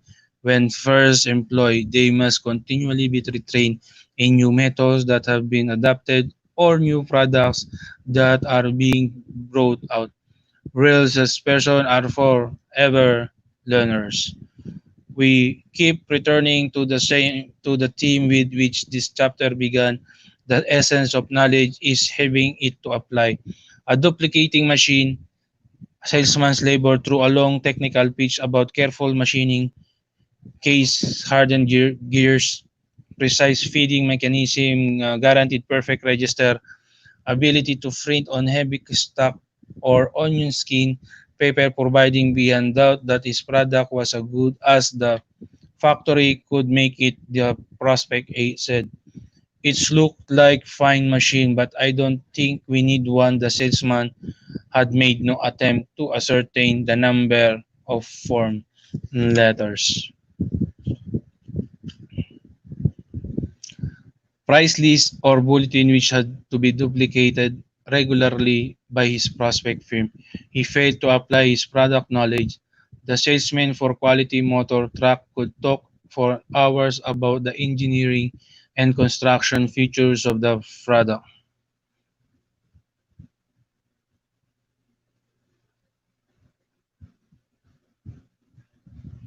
Of his product knowledge. The salesman for quality motor truck can talk for hours about engineering and construction features of their product, but they did not really begin to sell until they were taught to show the prospect that he could save 1.5 cents a mile by using their truck. The essence of knowledge is to apply it. Okay, let's go to 9 question. Discussion question. All right. Number one, the lack of product knowledge create what risk during the sale? That is question number one. Number two, what should a men's shoe salesman knows about shoe? That is question number two. Three, can you think of any type of selling in which product knowledge is more important than personality? Four, why is product knowledge more important today than it was several years ago? 5. Why do many customers become antagonistic toward salespeople lacking product knowledge? 6. Under what circumstance would the salesperson play down the technical aspect of the product? And 7. What is the difference between product and application knowledge? 8. How does a salesperson learn about application problem? 9. Of what value would knowing the history of an industry be to the sales rep? All right, let's go to the case study. Case 4-1, the wardrobe shop.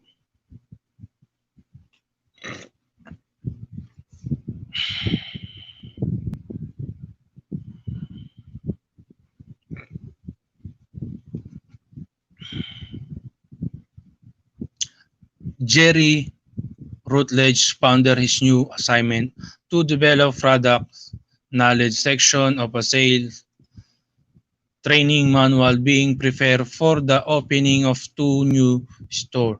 The wardrobe shop is relatively large traditional men apparel store near the campus of the University of Colorado was opening a new store in Colorado Springs in August 1967 to be followed in March by a large store in a huge new shopping center being built in South Denver. The wardrobe management had always maintained a policy of giving in a sale personal excellence training. Thus, it was no accident that these people were recognized throughout industry as being quiet, talented. However, in the past, training had been given face-to-face, relatively formal continual program by the chain's owner with the relative advent of the new store under the management of former trainees. Management recognized that it would have go to provide a great deal of training in a short time to more men than ever before. And the training would have to be done by the new managers in order that the new training programs to be complete and standardized per a basis outline was developed and each section was then delegated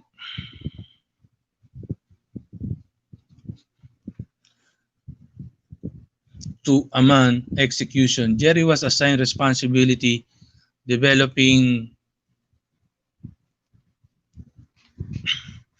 the sections of product knowledge. First, he planned to write each of the firm suppliers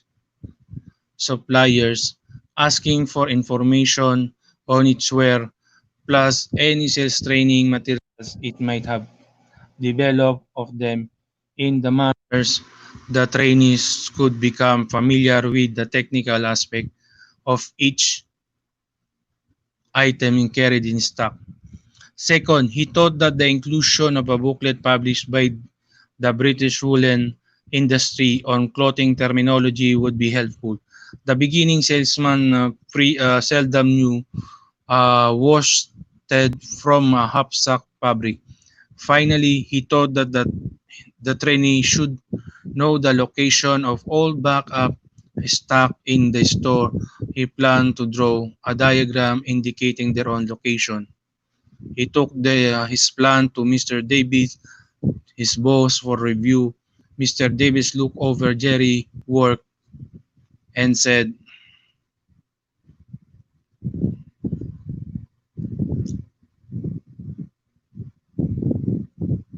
I think you need to give someone more true to what the new man needs to know about the products we'll sell. I fail to see some critical areas covered and I question some of your present plans. Question number one, what area has Jerry missed? Question number two, what is wrong with Jerry's present plan? That is the end of my topic and case study of product knowledge. My next topic is why people buy. Before I will continue, before this, uh, I will take a break for a while for the moment. Few minutes, just wait for a few seconds or minutes. Thank you. I will take a break.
Shoutout po to Parsi Pareho. Nika, thank you. Welcome, Nika. Iba na pala pangalan. Shoutout. I'm back.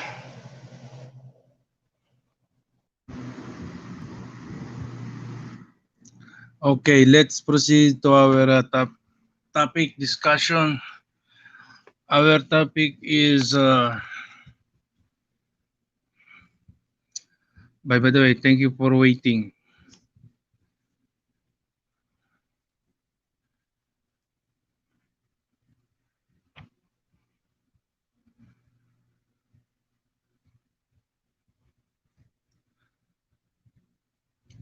Now let's go to our topic.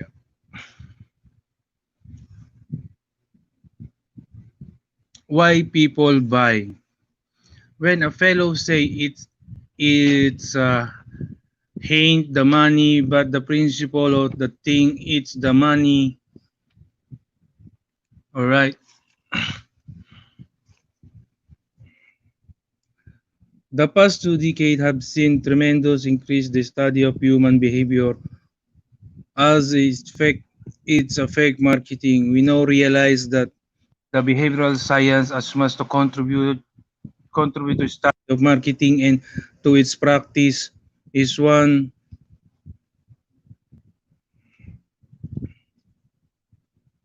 of the areas of greatest importance is that of motivation. Welcome to Nick. Shout out to Nika Malipol. Nag-break lang ako, nag-break lang. Let's proceed to my discussion.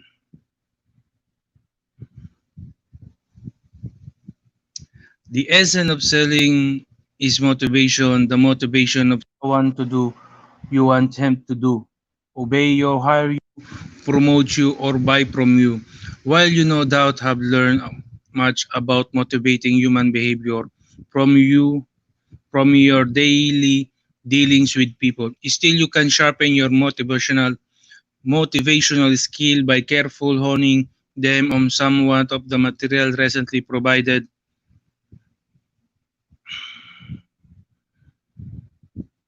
by the behavioral sciences. Much of this chapter is based on the such research. Most sane behavior is motivated to the actual motives behind human activity may not be readily apparent to an observer. People do have reason for their action. When a prospect by something, the action is motivated behavior. People do just say, buy these things without reason. Typically, a good persuader attempts to ascertain of major, most forceful reason which will motivate the behavior he desires is the prospect, and then he concentrates his presentation around it to keep the prospect attention on the things which are evidently most important to him. It's serious mistake for someone selling tires to keep stressing their low price.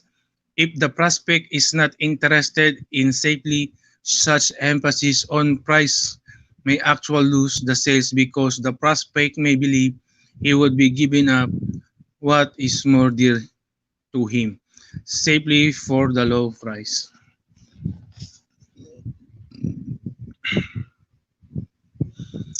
No selling without buying.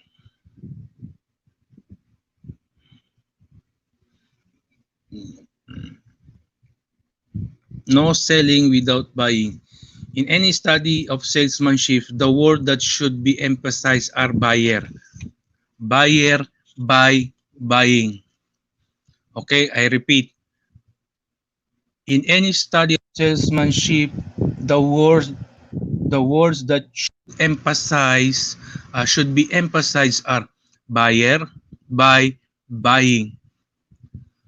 No? The modern viewpoints approaches the subjects by regarding the selling process as a buying process.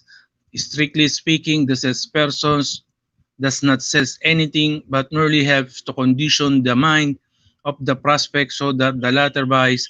There is no change in the mind of the salesperson regarding the merits of the proposition. But if the sale is to be made, the prospect mind must undergo a change. A sale is made not in the mind of the salesperson, not over the counter or desk, but in the mind of the buyer. Therefore, our attention is rightly centered first on this factor of the sale. The seller's every word, every gesture should have only one objective: the making of the right impression on the mind of the prospect. This is merely another way of saying that every persuader, whether selling in the person or through the written word, must cultivate the knack of penetrating the prospect mind and trying to fathom what goes on there. This habit of giving consideration to the other person's reaction benefits the salesman also by making him a more agreeable person, more popular, more highly regarded as friend. And it is assuredly does help to make one a better seller. According to Baltasar Gracian, first guess a man ruling passion appeal to it by word. Find out each man's thumb screw. You must know where to get anyone. All men are idolaters, some of fame, others of self-interest, most of leisure. Skill consists in knowing these idols is all there to bring them into play. Knowing a man mainspring of motive you have as it were the key to his will. People are different. The salesperson is interested in human behavior and how to induce the desired behavior in each particular prospect, while however being keenly aware that all prospects are not alike and will not react in the same way to the same stimulus. Their background are different, so they having differing sets of value. One person had been taught to be thrifty, while another think of money as something to be spent as quickly as possible. One has a burning urge to study, to learn, acquire knowledge. Another has never entered the world of ideas and lives for the satisfaction of the senses. This basic difference may be fundamental, rather permanent aspect of the buyer's personality. They influence behavior in about everything one does. The merge one personality traits and habit system. These haven't been termed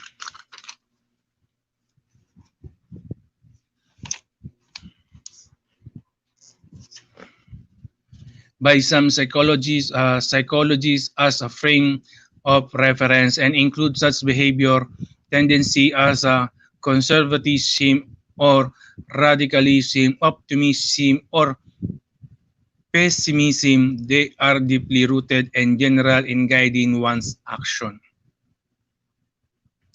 The salesperson can tell a good deal about prospect frames of preference by closely observing his previous purchase, because the factor which have influenced previous purchase. We may go even further and say that they are similar to the factor which influence in general behavior.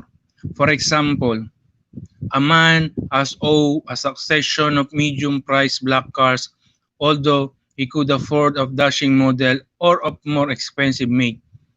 This puzzled his friends until he chanced to drop a remark to his mother drilled into him the attitude that he should always stay humble, and he stay humble in everything he did.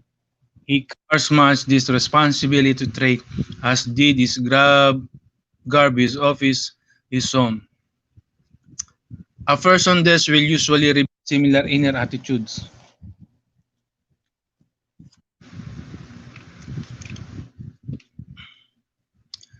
Figures 5-1 illustrate the forces which form one's frame of reference.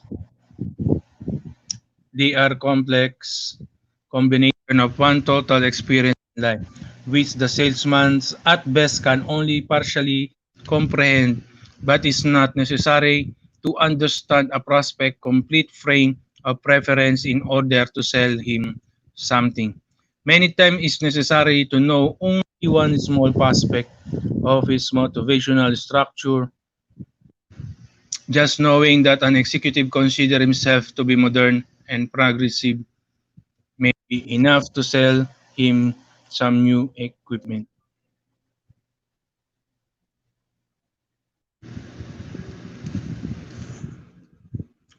The wise salesperson not only realizes that people are different from each other, but also know that the same persons different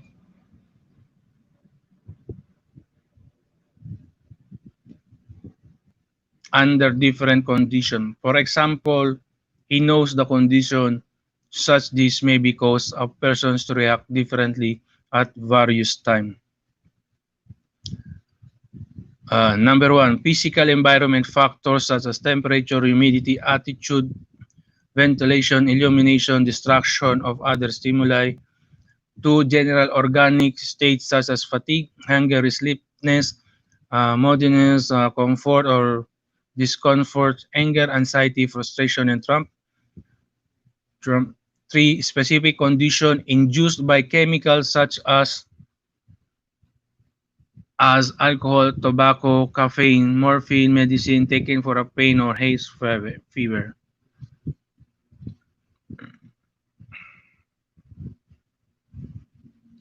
Previous events that have conditioned finds such a loss of his job, a traffic ticket, or high fight with his wife.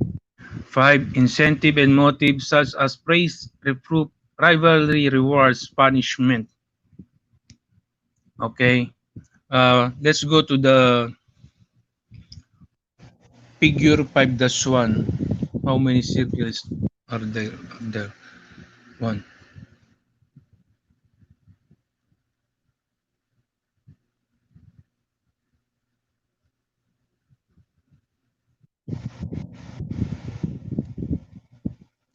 Okay. 9, 10, 11, 12, 13, 4, 10, 11, 12, 13. Okay. To all my viewers and friends, can you draw first 15 circle, but first you write, you just draw 9 circles. Just draw in the middle,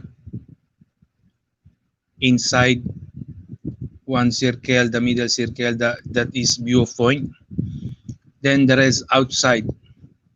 You draw 8 circle.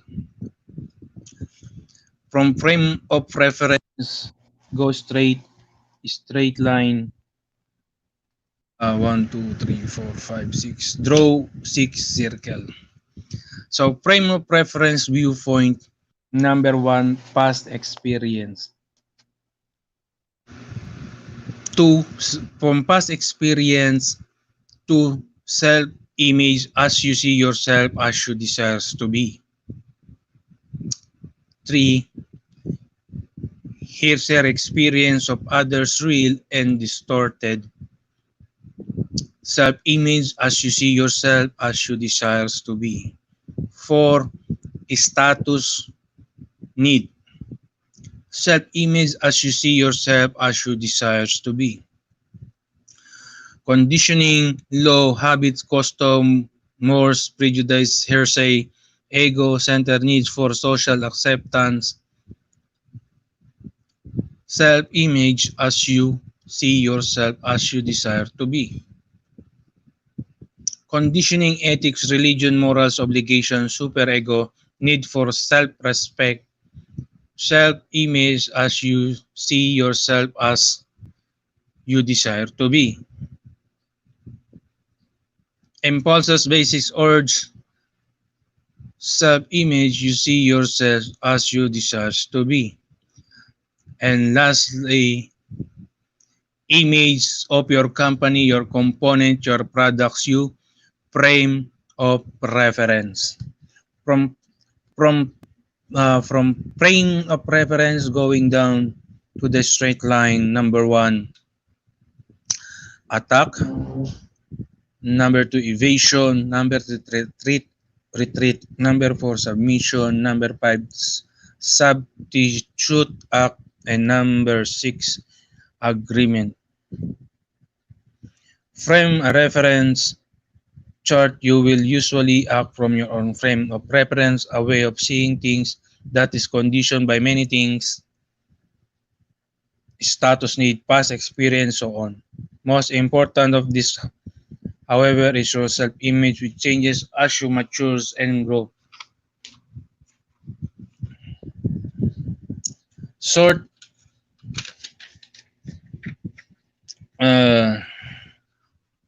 the woman who saw in just returned from vacation is now framed on mind to talk vacation tours with the representative of travel agency.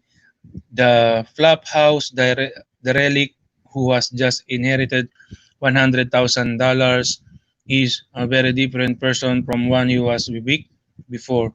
The woman who was recently married and set up a home on her own reacts was very different to certain sales stimuli from the way she reacted previously. After the full night's sleep, or rather having partaken of indigestible food of a person, will find this reaction change.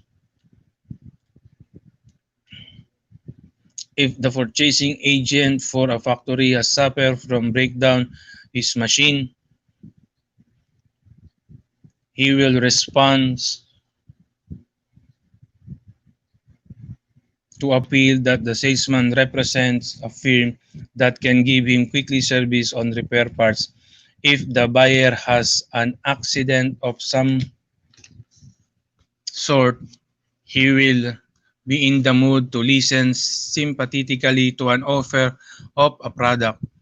Guarantee against such accident. An element of timing exists in many sales situations. Wang young man selling auto insurance called only people who had just had an accident. The event had prepared their minds to accept and appeal to buy better coverage. He was most successful. One must analyze the prospects to determine just how he is likely to react to a certain stimuli on the particular moment. Although his knowledge of his former behavior may serve as a valuable guide, the salesperson is not safe in assuming that prospect will invariably react in the same manner to the same stimuli. Indeed, the prospect will variably reach in the same manner to the same stimuli. Indeed, the prospect is never entirely normal when in the presence of a salesperson. He is likely to throw off up defenses, be hypercritically, and be more sensitive to imagined insult.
There are also the inhibiting factors to consider. We sometimes refer to an individual as uninhibited, but everyone is restrained by a variety of constraints.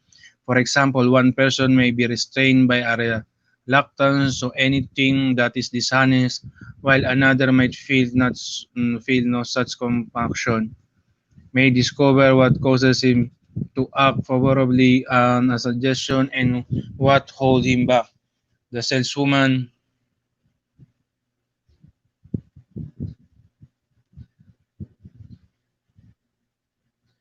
approach to this problem may be strictly common sense and not couched in scientific terms. Please glance back of those five sets of conditions which may influence the prospect's reaction. It will be seen the salesperson have little control over the first four. To be sure, one may be able to interview the prospect in a salesperson where lighting and temperature are favorably when their distraction are absent. You may be the prospect of dinner and a couple of drinks and given him fine cigar. You may time call on important prospects so that as many of these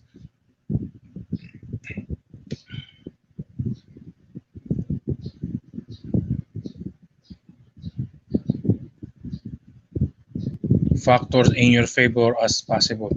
But generally speaking, you are forced to take these things as they come, recognizing them and handling your presentation accordingly. The fifth group is different. This area involves motivation, and it's in these fields that the salesman usually becomes something on expert. One can control one's appeal behave to various human motives that prompt action. Various incentives to act can be utilized.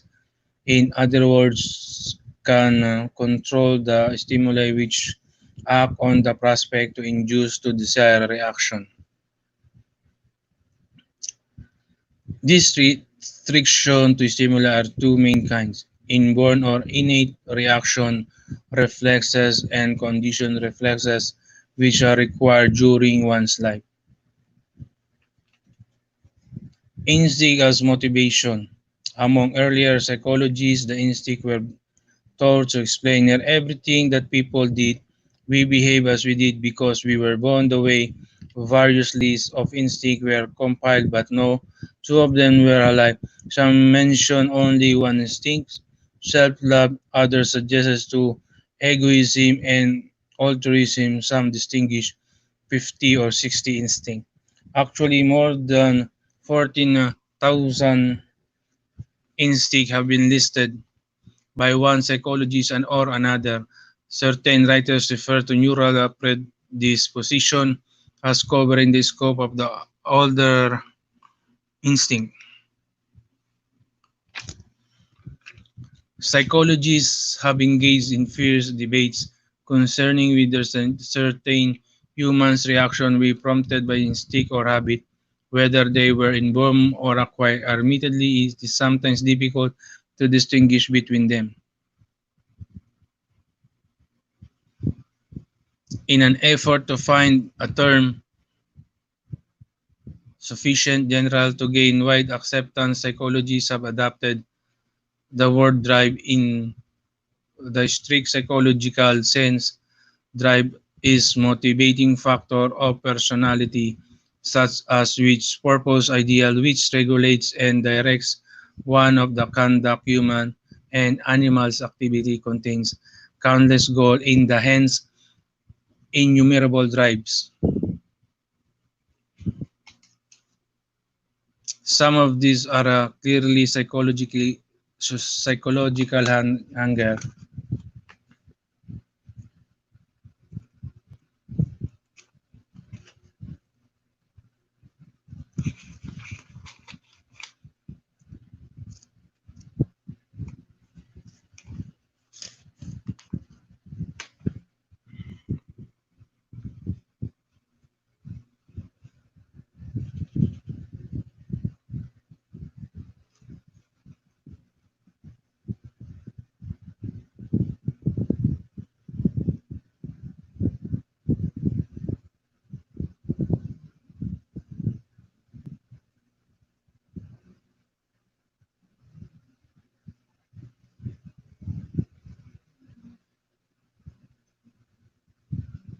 There's sex need for rest and the desire for the most comfortable bodily temperature.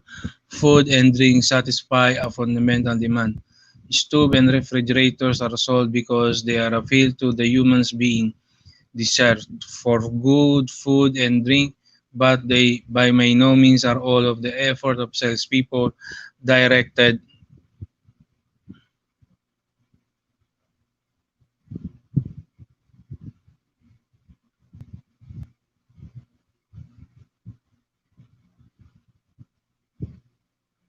at appealing to this primary desire: enough food and water to sustain life, a rude shelter from the elements, and clothing sufficient to keep one warm are not too hard to obtain. The Indians had this have to image and properly manage prison and insane asylum. Clearly, the persuader is mainly concerned with our learned ones, and these ones may be powerful driving force, sometimes more powerful than instinctive urge, especially when instinctive ones are pretty well satisfied. They will do society woman who must have a luxurious home in the right part of town is not simply providing shelter for her family, yet the strength of the drive from home may far exceed the drive of another woman who is merely seeking a functional house in which to live. On the other hand, the woman who seeks frame in the business multitude of other drives.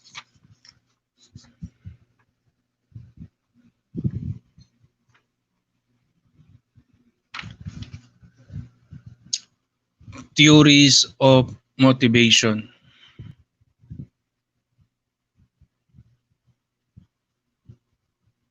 No one overall theory of motivation has been universally accepted. Various authorities have taken a slightly different approach to the problem.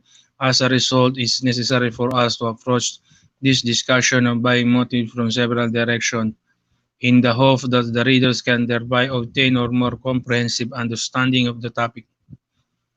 Semantics become a barrier to the study of motivation when the reader compares the writing of one authority with those of another.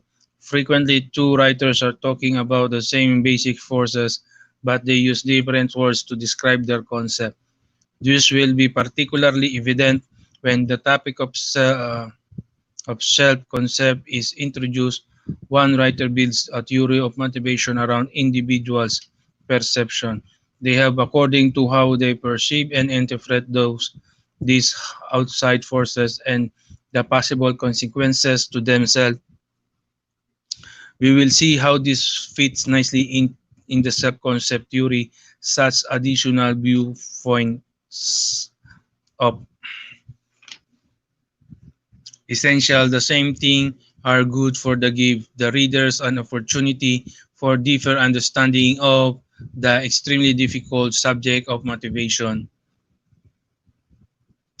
The three types approaches to understanding buying motives which seems to be most fruitful for sales person.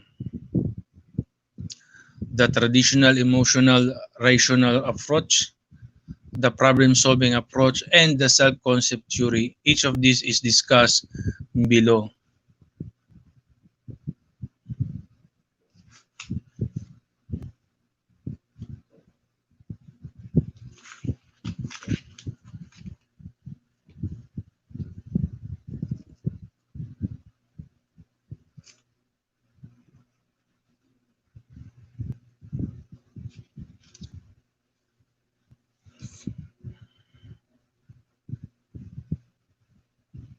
Traditional approach.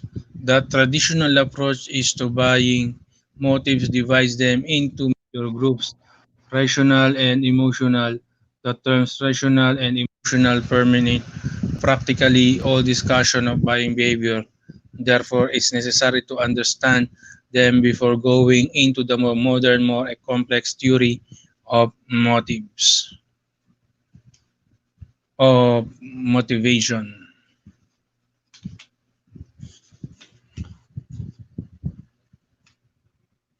Ah,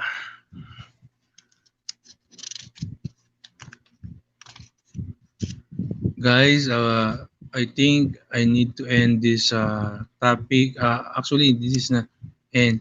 I will continue this for my next video because I feel tired, almost 2 hours. So I will continue this because I have something to do for today. So to all my viewers, friends, thank you for visiting my channel. No, again, thank you. Shout out to Like a Vlog, PS. Thanks Doc, Ann Marisiga. I share ko lang. Mian Santos, tamsak po. Ito host, tambay ko, Min Kuracha, here na. Hmm. Guys, again, I will continue this. No, why people buy, then prospecting and the pre-approach. That's I will finish all these topics maybe in this evening or tomorrow. Guys, thank you for coming again. Bibo, shout out to Bibo Bobo, Percy Pareho, Nika Malipol. So hindi ko pa nabigyan yung ibang jacket, lagyan natin.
Okay, to all my friends and viewers, I will continue this in evening or maybe tomorrow.